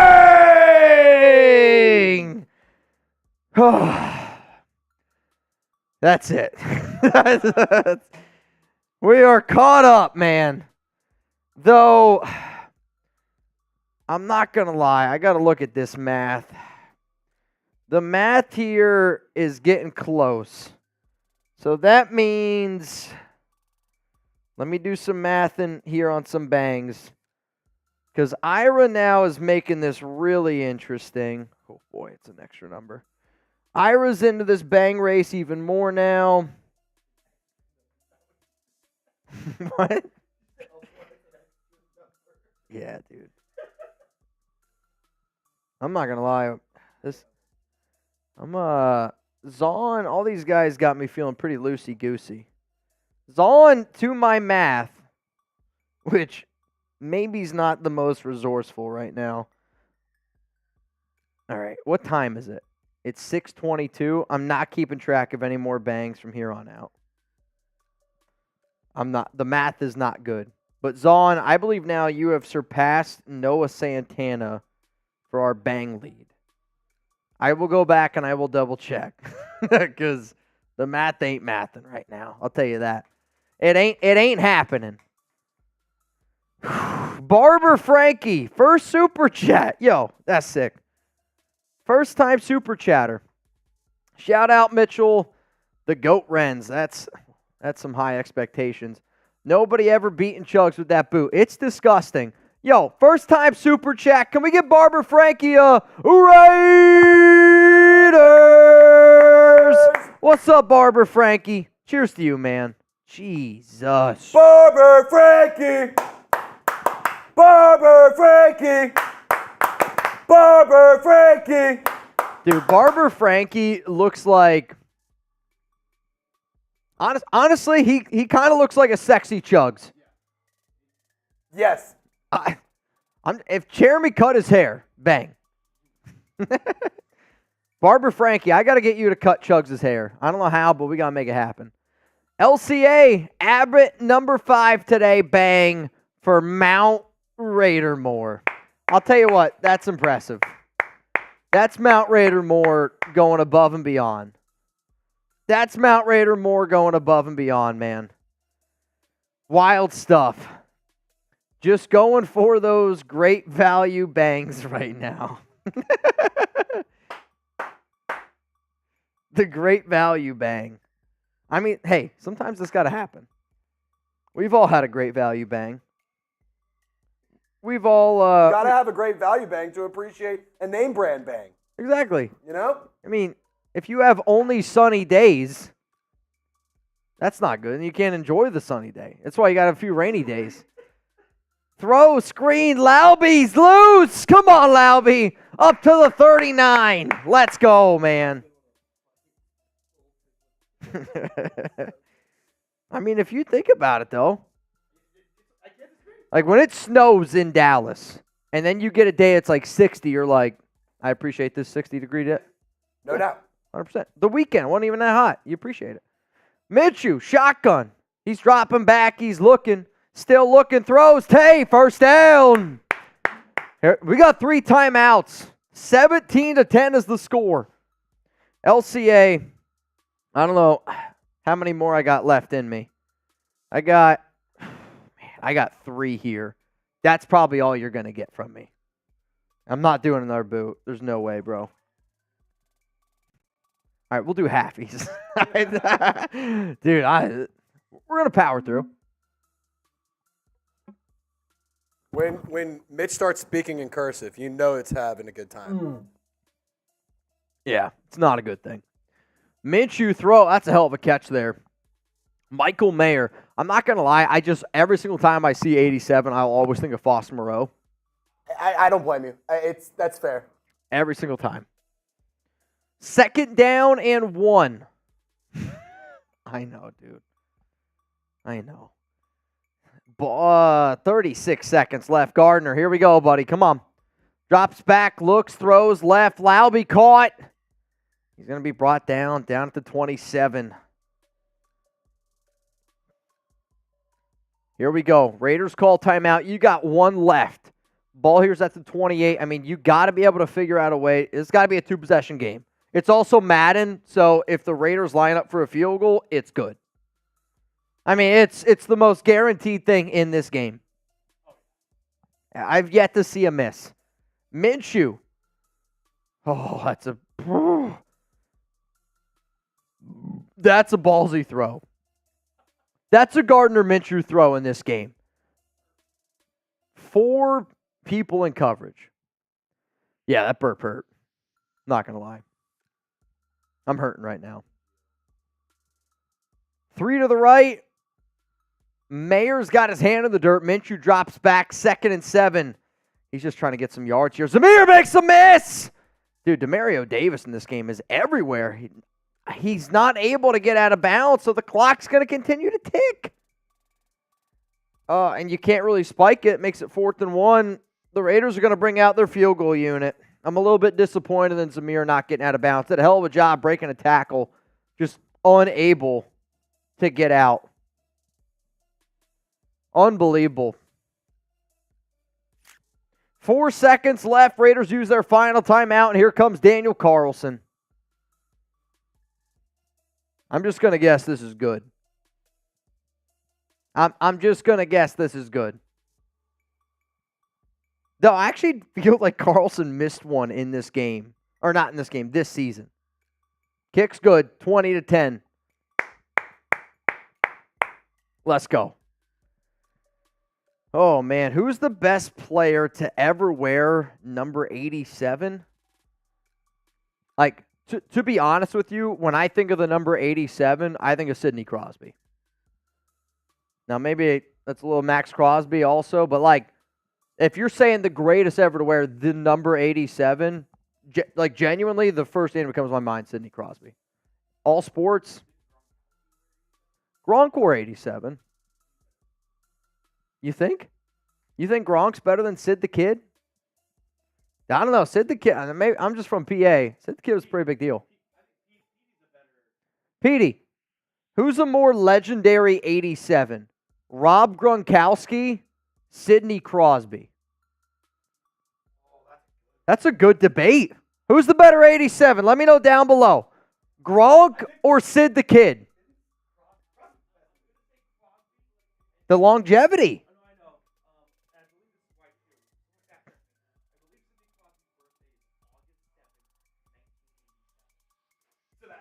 August 7th, 1987. I see a lot of y'all saying Casper. Fair. Casper. I got to watch. 8-7-87. That's insane. That's tough to beat. Y'all are going with Casper. All right. Hey, that's okay. I think the only thing that I wish I did know more of is like, holy shit, that's a big hit. It's like, I'm a big, like, I got to be able to watch the guy to know how great they are unless I watch, because I don't like watching highlight tape because highlight makes anybody look good. You know what I mean? It's like to actually like be able to watch the game is kind of where I'm like, that's what I like to see. So That's fair. I miss out on a lot of those old greats. What's up, Gunny? Any future Zoom calls planned? Well, I'm not doing one this Wednesday just because for those of you watching live, my bachelor party's on Thursday, so I'm flying out. And I got a lot of stuff I got to do on Wednesday. That's a hell of a run there by Jamal Williams. But next Wednesday after that, and then once like the regular season starts, my plan is to be able to continue to do them. So just be on the lookout for that. You did. You already did. Oh, maybe. I don't know. I saw an amount. I thought. Was that for the ticket? Okay. 3rd and 21. That's a big play there by Tyree Wilson. I mean, he just beats his guy. Giggity. I mean, here's the thing, though. That might have been a fumble. No. I'll tell you this, though. If Tyree Wilson hits Derek Carr like that, he's getting a flag. If he hit him like that, it would be a flag. If any quarterback gets hit like that, it shouldn't be a flag. Just going to put that out there. Let violence be back in the NFL. And on-field violence, for the record. Wow, he converted! 3rd and 21, and the Saints get a first down. Unbelievable. Ron Raspberry, you can watch the old games. So one of the things that I think I'm going to do next year is instead of doing like Madden Sims, like Madden Sims are cool. They're fun to be able to see how the season goes. But like imagine, like Ron Raspberry, you're like, hey, I want you to rewatch the 1983 Super Bowl. And we put like the 1983 Super Bowl up here and we do like a watch party for that. Fun. Like I want to be able to do that. That would be fun. Because then that also teaches me and it also like helps, some of these new fans. Learn the history. Some of the young guys, you learn the history a little bit. Yeah, that's a good point too with some of the younger dudes. May not have been around to watch that Super Bowl. Or hell, what if somebody was busy in the 1980s and they weren't able to watch the Super Bowl? Well, no, I think that 87 debate's the great point of that of like Raider fans know who Dave Casper is, right? But again, me, like being a newer fan, being a younger guy who didn't get to watch Dave Casper live, when I think of 87, I go to other teams. Like that's not where my mind goes. Where like that younger, or the older people watching the show are like, everyone like right away type Sure. Casper. I also think it's insane when the older fans will be like, well, you're not a real fan because you don't know who these guys were that was playing when I was kids. It's like, I get where you're coming from, but I'm sorry I wasn't born 70 years ago. My bad. I understand both sides of it. 3rd and inches. 3rd and Jeremy. Yeah, get screwed, Chugs! Honestly, Chugs, that was a short inches. I'm not going to lie. 1st and 10 coming up. Ball to 33. Got to get a stop here. 3rd and Derek Carr. That would be 3rd and centimeters. Maybe. 1st and Petey. Carr drops back. Fumble! Ball's on the ground! Picks it up! Fumble again! What? Spillane! No! Crosby! 10! Touchdown Raiders! A double fumble recovery for a touchdown! Unbelievable! Wow! The Raiders! That's a 6-4-3 touchdown! Unbelievable! You can't make that up. I mean, what the hell's going on there? Max Crosby fumble return for a touchdown. Have you ever seen 2 fumbles in the same play like that ever in Madden? Because I haven't. I've never seen anything like that. That is wild, dude. Holy shit. Touchdown Raiders. They're not going to show it. And they're not going to show the replay. They'll show an incomplete 2nd and 8. But they're not going to show the replay. Oh, dude. That's one of the best plays of the season. That was crazy, dude. That's one of the best plays. We got to cut that. Where's Reed? Reed! That's awfully bold for the new guy to leave before 7 o'clock. That guy clearly doesn't care about it. 27-10. Dude, that was unbelievable. You think that was the best play of the season, Michael? Dude, I don't know. I think the best play of the year was the Dylan Laube kickoff return touchdown for the win in overtime. Yeah, that's unbelievable. There's nothing that can beat that. I don't know what kickoff return in general, already a top play. In overtime to win the game, see you, bro. Even better. Bye, Chase. Laube today, 6-105 and a touchdown. Derek, though, I mean, he's got a bad pick. That's a bad fumble. Or did he fumble or no? I actually don't know who fumbled first. So Derek Carr got hit and fumbled, and then Talise Fuanga, the offensive lineman out of Oregon State, picked it up and tried to run it, which, first of all, why would you not just dive on it and kill the play? Well, what are we doing there? He's trying to keep it alive. Big boy, I know I was cheering for it. Big boy TD is Laube, end around, 2nd and 6. I mean, that's what you're looking for from Dennis Allen. Dude. That's a Dennis Allen play call if I've ever seen one. Insane. Todd Shaw, you, sir, are in. Right now, $20 Venmo. You're in for a chance to win $430. Not bad. Let's go to my man Blaine. I'm only 43, so I watched the history of the Raiders DVD set to learn more about the Raiders. When I was like 25, I wish I could have seen Casper and other Raider greats play live. I have a book, and I was given the book actually by a Raiders Report watcher, and it's like the 101 facts. 101 Raiders Facts book. It's a really good read. But yeah, I got to get better at the old school Raiders players. No doubt, no doubt. 3rd down and 5, ball at the 30. Let's go to Barber Frankie. Carr looks, throws. Catch. That's a hell of a catch there by twos. Rashid Shaheed, baby. That's a hell of a catch. Let's make it happen. I got you, Chugs. Check it out. My work, Barber Frankie on IG. You too, Mitch. You're going to have to let me cut you up, too. Barber Frankie, the only reason why I say Chugs is a maybe. I'm a no, and not because of you. It's because actually already a Raiders Report watcher cuts my hair. So, not going to – he's been cutting my hair for like 3 years. Shout out to Stunner. Stunner fades on IG. But I feel you. I'll see if I can get Chugs. Does Stunner also give haircuts to people who are not Raider fans? Yeah. Okay, good to know. You can come with me. Might have to. I'm going Wednesday. Mitch, we can have a Derek Carr day. Dude, Wednesday. Let's do it. 2nd down and 10. DC. Under center. He's under center. He's going to drop back. Oh, they almost got him. And it's going to be, it's 3rd down and 6 now. Epps is all over the football field. Epps is all over the football field today. I know you don't want the game to go like this, but if the Raiders honestly played like this against DC. Dude, this is like a phenomenal showing for the Raiders.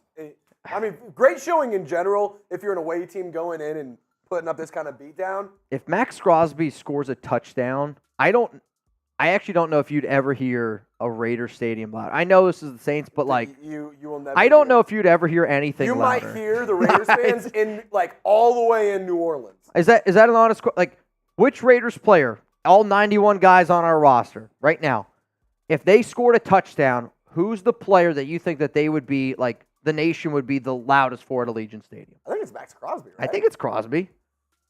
I know it's not like the most technically like improbable touchdown. Like maybe if AJ Cole scored a touchdown. Or if Antonio Pierce pulled a Paul Crew in the longest yard. Dude, if Antonio Pierce puts on the suited helmet up and goes in. Bro, I'm telling you this right now. If he does that, I'm leaving this stream and I'm heading to Vegas and I'm going to be like, I'm going to figure out a way to get there and scream. That's a hell of a tackle there by Merrick. I wish that in the NFL you were actually able to do that. Because that would be so wild if you're like, you have all your 53-man roster, but you know what? In emergency situations, your coach can also suit up. I mean, that would be. I think that would totally. The head coach hiring thing, like crazy. Andy Reid would still be fine. Yeah. Andy Reid would still be fine. Yeah. You're not wrong. Sean McVay would probably be all right. I mean, I can tell you right now, Josh McDaniels wouldn't have a chance. No, he didn't have a chance in the regular NFL. Yeah, no way. Pete Carroll would have died. Oh, Pete Carroll would have. Pete Carroll would have gone out there too. He would have. Pete Carroll would have been the first one to do it. He would have been out there. Pete, you're 68. However old he is. Pete, we're not throwing you the screen. He's got a shirt off with DK. 2nd down and 8. Handoff up the middle. Alvin Kamara is going to gain 8. So now you're 3rd down and 2. If you're New Orleans here, what do you do? Score, dude. You got to score a You have touchdown. to score now. Are you running or are you passing? I'm passing. I'm going for the end zone. Okay. You got to score. Okay. You're down 3 possessions, Yeah. and you have 1 quarter. Yeah. Go and score now. It's a long 2. That's what she said. Carr. Oh, they're going to hand it off to Kamara. I mean, they got the first down. You got the most important thing. But I agree. I mean, there's no sense of urgency, man. not right now. You got 3 timeouts. Raiders up right now. 17 going into the 4th quarter. Let's get those 4s in the chat. So my score prediction was 27-23, which I don't think that's going to happen. If they score 2 touchdowns, you go for 2. It's weird. I like that. That's not off the table yet. Well, if you're the Saints, you score again. You try to go for 2, right? Yeah. Maybe no, you'd probably not. No, if you score and you get the extra Taysom point, Hill, 2nd and chugs. Well, no, you would just kick the extra point. You Yeah. 27-24, make it a field Yeah. goal game. Unless Derek's like, we're either beating them. No, I was just kidding. He said, I want the win. What if the extra point gets blocked or he misses? What are you doing back there, Chugs? 27-10. There's no way they're missing an extra point here in this game. Carr, shotgun, looking, throws. Woohoo! Jawan Jennings touchdown. I mean, I'll tell you what, makes it interesting. Is it too little, too late though? That's my fear. Yeah, That's my fear. It's probably too little, close. too late. It's like that's a dot. You know what I mean? Like you can't really do throw. much about that. It's a good throw. Been loving the tight end. 27-16 is the score. If you're rocking with us live, who you got? Hold on. Y'all were talking about 87 earlier. Was Jared Cook also number 87? Yeah. Nice. That's crazy. Yeah, Jared Two Cook. conversations. I don't know what is happening out there. Chugs is doing the worm with a piece of salami. What is happening? 27-17 is the score. Raider fans, if you haven't already, you should subscribe to the channel. Yeah, honestly. Because Mitch has a lot of fun, brings on other fans of other teams, lets them chop it up, have a good time, and then at the end of the day, we get to watch the Raiders kick teeth out of them. Hey. Kind of a good trade-off if you're a Raiders fan. Honestly, you should watch the show. We're going to have a good time here. Especially, honestly, this year, I'm not even talking about the Raiders with politics and all that. Sometimes you just got to turn your brain off. Dude. We do a lot of very serious shows here. Let's not get it twisted. But then, I know today's weird. There's nothing better than getting on YouTube with the boys, hopping in the stream, throwing back a few brewskis, talking ball, just spitting facts and having a good old time, throwing around chirps left and right. There's nothing better than hanging out with the nation, with the Raider Nation, with your specific, it's just amazing. It's amazing. We have a good time on here. Genuinely, we do. This is the definition of letting boys be boys. Thursday Night Football gets kind of like this, too. Thursday Night Football on the Raiders Report is electric. Jake Serb, holy shit show, Batman. Yeah, I'll tell you what, if you could put a bat signal up right now, dude, that'd be sick for the new studio. A bat signal for a shit show. Minshew's going to drop back. Oh, boy. This is where Gardner makes me nervous. Oh, my. Oh. Gardner. Thought he picked that. I was like, wait, this makes things very interesting. Imagine scrambling and buying time for 9 seconds to throw that football across your body. Not really across your body, but other side of the field. Jesus, Gardner. 15 yards behind the line of scrimmage. Minshew, fake handoff. Laube looking. Oh, nice. Don't throw to Marshawn Lattimore. What are you doing? Don't throw to Marshawn. That was drastically underthrown. Number 23 is going to be out there locking things down. I know Davante Adams is good. He's one of the best receivers in the league, without a doubt. Lattimore is a good cornerback. Let's not forget that. All right. What just happened? I'm getting a sec. Now I'm just. You're getting a second wind? Is that what you said? A little bit of a second wind here. I got 2 bangs left in me. That's it. That's the cap number. chug, chug, chug, chug, chug, chug, chug, chug, chug, chug, chug. Nice. All right, dude. If the Saints score here, this makes things very, very interesting. I mean, you're down 10. If I'm New Orleans, I would even consider, like, if I'm get close enough to, even for a field goal chance.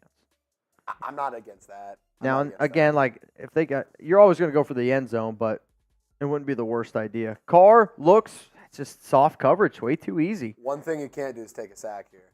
Yeah. If you're the Raiders, one thing you want is an interception, but a sack. A sack is big for the Raiders because you burn the timeout, you lose field position. I mean, if you think about the way that both offenses have played in this game, and the Raiders' offense has not played that well. Their defense has saved them. Yeah. Second and 4, Carr looking, throws, middle, wide open and caught. The 2 turnovers by the Raiders' defense is a massive game changer. That's this game. Chris Olave's been killing us, though. I mean, Olave's got, 8 for 132? Is that what that just said? Pay that man. He's a really good receiver. Is he a number 1? I believe he is. You think he's a true number 1 receiver? I do believe that. See, I'm still on he's a 1B. A 1B? I think he's a 1B. I could appreciate that. I think argument. Olave can. Oh my God, that's a ballsy throw by Carr. Yeah, you had a guy underneath and nobody over the middle. I think that there is an argument to be made about it. That being said, he has gotten better in his only 2 seasons. We only have 2 seasons. He's gotten better each season. He's had 1,000 yards. He's put on weight each year. So, I think he needs to do a little bit more. I think he's a good receiver. I think he's a little bit more, but I think that he can be a wide receiver 1. Throw, middle, caught. Kamara, I think? It's going to be 3rd and inches. Man, that's a pretty good pickup 3rd and Derek Carr. When I look at, his skill set, I feel like I keep saying Stephon Diggs, but I think Diggs because of where he was with Josh Allen. But to me, I look at Chris Olave there. People don't look at DJ Moore as being a number 1 receiver, but can be a number 1. Mm-hmm. You're like a Keenan Allen, honestly, where they don't look. Maybe they're not like true number 1s, but if you have him as your number 2, then you're set. Well, and the idea for a while was Michael Thomas is your wide receiver 1, Chris Olave is your wide receiver 2, and first down and 10 here for New Orleans. Obviously, there's those injuries, so things derailed that plan. But oh well. Ow. Yeah, honestly, it's hard to even imagine the last time Michael Thomas played. Ball at the 34. DC drops back. I mean, this game is interesting. Throw, Kamara caught. Really nice open field tackle there by Hobbs. I mean, you still got time. I mean, if you're New Orleans here, you're like, I got to score before the 2-minute warning. Yeah. Like, you have to do that. You have to save that extra time. If they don't have if they're not in a touchdown range, which they are obviously there, like if they were to get right here and it's a 2-minute warning, I might consider kicking a field goal. I would do the same thing. I'm kind of in the boat of, I think I would just Carr, handoff. Like, that's not the play I'm running. That's not I think you give, at the 3-minute mark, you should start panicking a little bit. All right. 3rd and 1 here. Ball to 25. Raiders got to get a stop. Gotta get a stop here. Tony Knutson, you in. And yes, that's his real name. Knutson, you in twice. Throw completed. Taysom, he's in bounds, though. Clock continues to tick. They are in the red zone. Reminder, if anybody needs some Raiders jerseys, chatsports.com/Raiders jerseys is the link, which you can find down in the comments and in the description of today's show. No huddle. 3 minutes and 40 seconds. Carr, shotgun, ball at the 18, throws. What a play there. Jack Jones gets his hand up and almost a Shaheed touchdown. Really nice defensive play. If you want to get in our 50-50 raffle, $20 Venmo at Mitchell Renz 365. Right now, 20 to win, $450. 2nd and 10. Carr looks, throws quick. It's completed. Gain of 7. 3rd down and 3. Got to get a stop here. If you can hold them to a field goal, I mean, if you're New Orleans, it's a 2-possession game no matter what. So if you're the Raiders and you get a stop here, I'm going to imagine they're going to kick a field goal. Carr, shotgun. 2 to the left, 1 to the right, going to call hike. Raiders break pressure and they get him. Dude, come on. I mean, you can't do anything. I mean, there's no, Lamar Jackson's not getting out of that sack. He goes untouched. Big time sack there. You love to see it. Now, if you're New Orleans, you gotta kick the field goal here. Well, yeah, you got to kick the field goal, but there's a lot of time. Oh my God, they're going for it. Oh my God, this is so stupid. This is Dennis Allen. There's no way they would go for this. Oh my God! Cedric Wilson! Dude. I stand by it. It was Chugs stupid. is effing me right now. I stand That's by a stupid play call. I stand by it. That was stupid as hell. I do not support that idea. But it worked. Stupid ideas sometimes work. Come on, man. I don't like that idea. I will not back down from my idea. Dennis Allen was like, bad idea. But it worked. Ow. I mean, it did. Chugs is really going to F me over in this game, isn't he? He's really about to F me over in this flipping game. What's wild, too? Oh, my God. We could get overtime here. Oh, Dude. I don't know if my body can. I don't know if I have overtime. I don't know if I can do it. Oh, my goodness. Yeah, if you're a Raiders fan watching this stream, type boo New Orleans or boo NO. Because the Saints are making a little bit of a comeback. I mean, you're 27-10 going into the fourth quarter. That's pretty wild. I feel like I'm watching a Josh McDaniels game right now. Lie, this is pretty wild. He's got to hang on. It's 3 points. At this point, all the momentum is with the Saints. Yeah. That place is going to be rocking. The Superdome's a hard stadium to play at. All right, and here we go. Not a great return there by Laube. 241. Come on, Minshew. Come on, AP. All right. Come on, Luke. You're looking to, I'm assuming, run the ball, kill as much clock as you possibly can. I mean, the Raiders have done a good job running the football this year, but I don't think that you have to absolutely just run the rock. I'm running the football here on the first play. Because then you're gonna give the Saints a decision. Are they gonna go all the way down to the 2-minute warning? Oh my God! Ugo and that's on AP. That's on Getsy. With 241 left, you run the football. You make New Orleans make a decision. Either I'm going to call timeout or it's going to go all the way down to the 2-minute warning. Then it's 2nd down and 10. Yeah. I mean, that's totally different. Come on, dude. Gardner. Oh my God, they're going to go back to the air. Jacoby. 3rd down and 8. I mean, Getsy, what are we doing here? Rashid Shaheed would have gotten the first down there. See now, what are we doing, guys? There's 2 minutes and 20 seconds. I mean, you got to let this go down. Let it go down. Let it go down. 2-minute warning. I mean, what are we doing here? These last 2 play calls they're brutal. Now you're going to run the football. Unbelievable. 3 to the left, 1 to the right. Gardner, he's going to drop back. He's looking. He's got Davante. No, he's going to go first down. And then some Brock Bowers. He stays in bounds. Saints got to call timeout. I mean, come on. Never a doubt. Holy shit. At any point. There was never a doubt in that sequence. At no point. Oh, my God. No clenching. Holy shit. Dude. Ron says that's the game, Trace. Hey, there's still 1:53 left. And they have 2 timeouts. It's going to be close. Obviously, if the Raiders get a first down, oh, boy, it's over. But now it's 2nd down and 12. Now you're out of field goal range. Come on. I mean, that's a 60-yarder for Daniel. But, I mean, if you're the Raiders, you don't let them do that. You punt it. Because, God forbid, it's blocked, missed. They have great field position. They're down 3. I mean, yeah, you got to run the football here again. Got to make him use that timeout. Ball at the 43. It'd be so dumb if they pass it. Handoff. There we go, Shepard. I mean, Zamir ran directly into him.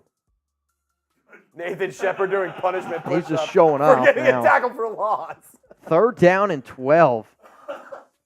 Saints no more timeouts. Hey, Ron, you watching this game? It looks like it ain't over yet, my friend. I mean, you got to run the football here, no? Do you run or do you pass? Do you try to pick up the first down, end the game, or do you run and kill more clock? I think if you're the Raiders, I think you got to run. You run. I think you got to run. Handoff Zamir up the middle. Oh, God. Hang on to the football. So now it's 4th down and 7. Ball to 38. Go for it. I don't know what they're going to do. They're going They're to going kick to field goal. This is ballsy. This is insane. This is a boomer. Let the clock go down. Dude. Oh, my God, they're going to kick it. No doubt. Did he make it? It's no doubt. Holy That's money. cow. It's easy. 30-24.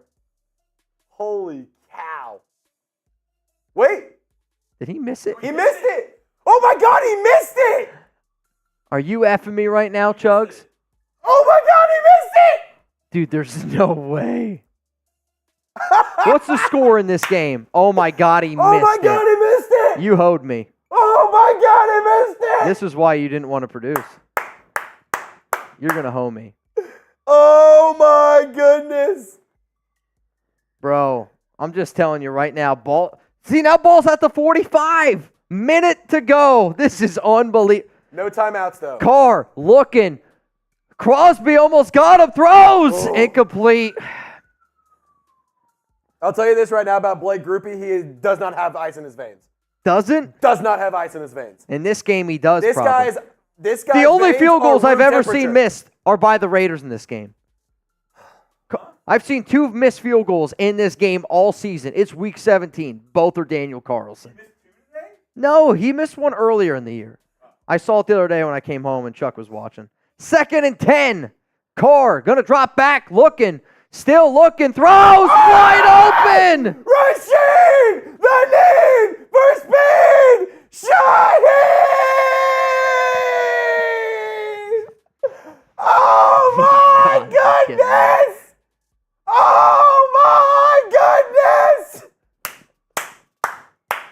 You got to be shitting me, man.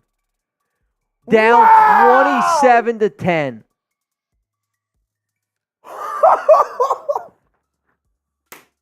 Are you kidding me right now? A 21-point comeback, baby! This is unbelievable. Let's go! Unbelievable.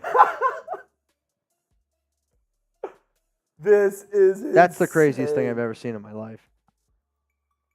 The Raiders are really about to lose this game. I'm going to be so... Raiders are 8-7 on the season. I'm gonna be If they so mad lose, I'm gonna be on. I mean, I'd have to look at the numbers for their playoff chances. It's gonna be close. I'm going to be mad, really, really mad if they give up a really good return here.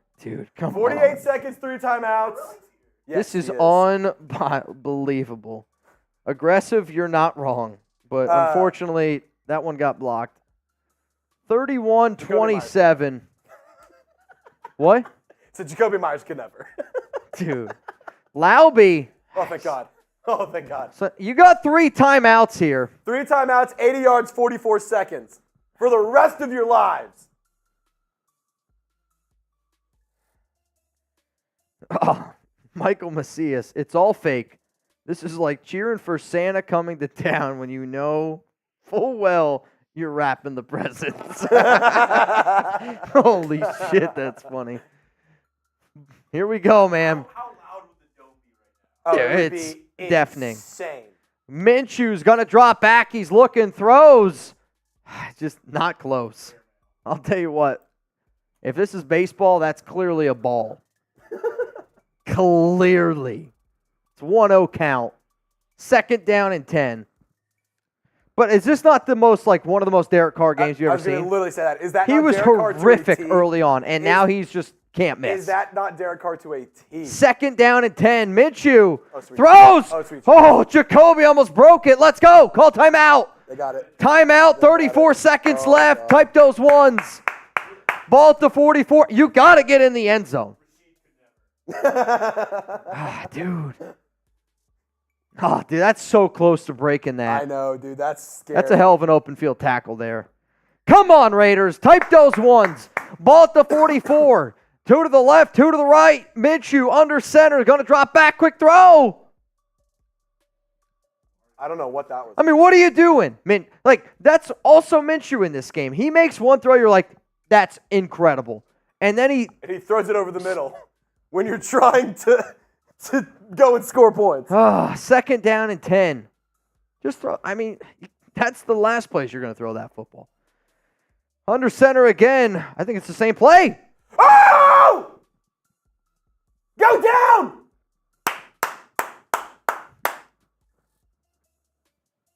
The Derek Carr Bowl. Let's go! You hoed me. I can't even believe it. Let's go! Who dat, baby? Who dat? Who dat? Who dat saying go beat them Saints? Who dat? Who dat? Who dat saying go beat them Saints? Thank you for Derek Carr, Raider Nation.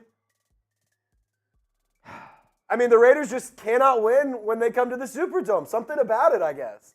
Doesn't matter who the quarterback is. But this is the one play Derek Carr can't mess up. Okay, there you go. Well, that's unbelievable. That's unbelievable. That's a heartbreaking game. I'm not gonna lie. I'm pissed. I'm actually mad that this Madden game just happened. But Mitch, it's only Madden. Yeah. I'm pissed, dude. That's unbelievable. 27-10. That's just that's heartbreaking. I'm not gonna lie. There's no way, dude. If this actually happens, I'm not gonna be well. I'm not gonna be well. I mean, this would be the game that would officially knock us out of the playoffs. I would be physically ill. Raider Nation, thanks for letting me hang out with you, and thanks for letting me be cool today, guys. Love y'all. That's just unbelievable. And I'm telling you this right now. There's not many days I call off after a loss. In fact, it's never happened. That's close. That's a close one. I'll tell you what, though. Credit New Orleans for punting the football. They made it interesting. Oh, dude. This is the most upset I've ever been. I'm like Chugs on Thursday when he lost upset. We got to do a duck race. Oh, okay. If you haven't subscribed yet, hit that subscribe button. If you're a Raider fan and you watch that game and you're as heartbroken as I am, sub. That's all I can tell you. That one happens in real life. If that game happens in real life, we got to figure out a way to just shut it off and restart, because that's what's going to happen. Holy crap. Do you believe in God?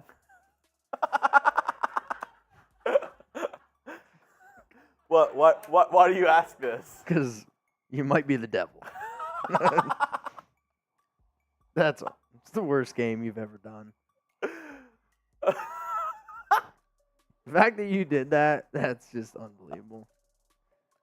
Oh, dude. Oh. I'll tell you this, though. That's proof that none of these games are fixed. Or it proves that he fixes every game.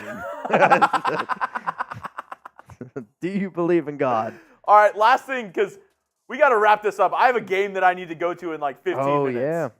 Last chance to get in the duck race. Anthony Green, you in. Oh. Anthony Green, you in. All right, Chugs, I'm going to send you the list. Make sure you check it twice. Oh. Winner of this race, 20 to get in right now, you would win $460. You got to send it to TV. Where did I send it? I sent it to Jeremy. It's on me. Some of you are like, who's TV? Why do we have to send it to him? Or her? Is he the one fixing the game? Dude, honestly, at this point, maybe. Oh. I can't believe how pissed I am at that game. And the fact that Rashid Shaheed scored, is that why you asked that question earlier? What? Honest. The Jacoby against Rashid. No. No? Of course not. I don't know. You're giving me weird vibes in your Blues Clues t-shirt. That's actually the first time I think I've ever made Allie laugh. That's actually the first time. Do you believe in love after love? Dude, that screen that you're showing me right now, do you ever see that Rick and Morty? Yeah, can we show them? You ever see that Rick and Morty episode where like they like fraction and the screen and everything breaks? Is that possible? You want me to show them? Yes. Dude, we're in it. Is it possible to go another? No. No, that's it. That's as a fraction. All right, so we all got to do the exact same thing. So that way it goes back to normal. All right, at the count of 3. No, we already did it, I guess. Oh, that's funny. All right. I'll refresh my phone one more time here. Dude, that was kind of insane. Can you put Jose Fern in? We got one more. Jose Fern. Now winner gets $470. Dude, I'll tell you what. Duck races during football season, thousands of dollars people are winning. Different. Thousands of dollars people are winning. All right, here we go.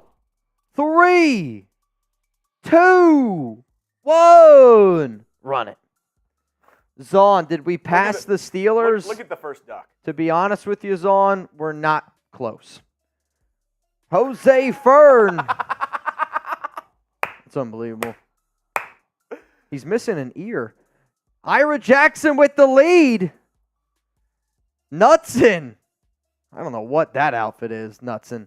It's an interesting one. My dad. Dad, if you win, you got to do your hair like that. Anthony Green from the back. Hanson. Ira's starting to slow down here a little bit. Guillermo's eye looks like it's about to pop out. Guillermo's eye is something. That looks like a problem. Fun fact, that's actually what Charles G looks like. Fun fact, it's actually a pimple. Zahn, if Zahn wins, this is not going to be good. Oh, Christ. It can't be Zahn. Richie! No way! He has to do his hair. His first win! Yo, that's funny. He literally the other day was like, I think you purposely don't let me win. Noah. Who's getting the butthole pick? Dude, David went. Oh, wait, he had multiple. Okay, I was like, David went all the way last? Zahn was in a few. I mean, Dad, if you're watching. Hang on, Richie. Where the heck are you? Richard Renz. All right, I'm going to see how many races he's done. My dad has done 1, 2, 3, 4, 5, 6, 7, 8, 9, 10, 11, 12, 13, 14, 15, 16, 17, 18, 19, 20, 21, 22, 23, 24, 25, 26, 27, 28 races. First dub. Wow. That's a lot of races. From a guy who bets on horses, maybe that's why you shouldn't. Yo, man. We really got to dip out of here. Sorry. I do got to get out of here. Much love to the nation. I know we stayed pretty late. We'll be back again live tomorrow, 4 p.m. Eastern time. Shout out to Chug. Shout out to Trace for staying a little bit late. Be ready for another wild show tomorrow. Zahn, I'm going to wear the long Zahn jersey, or Ron, Zahn, whatever the hell it is. Let's go.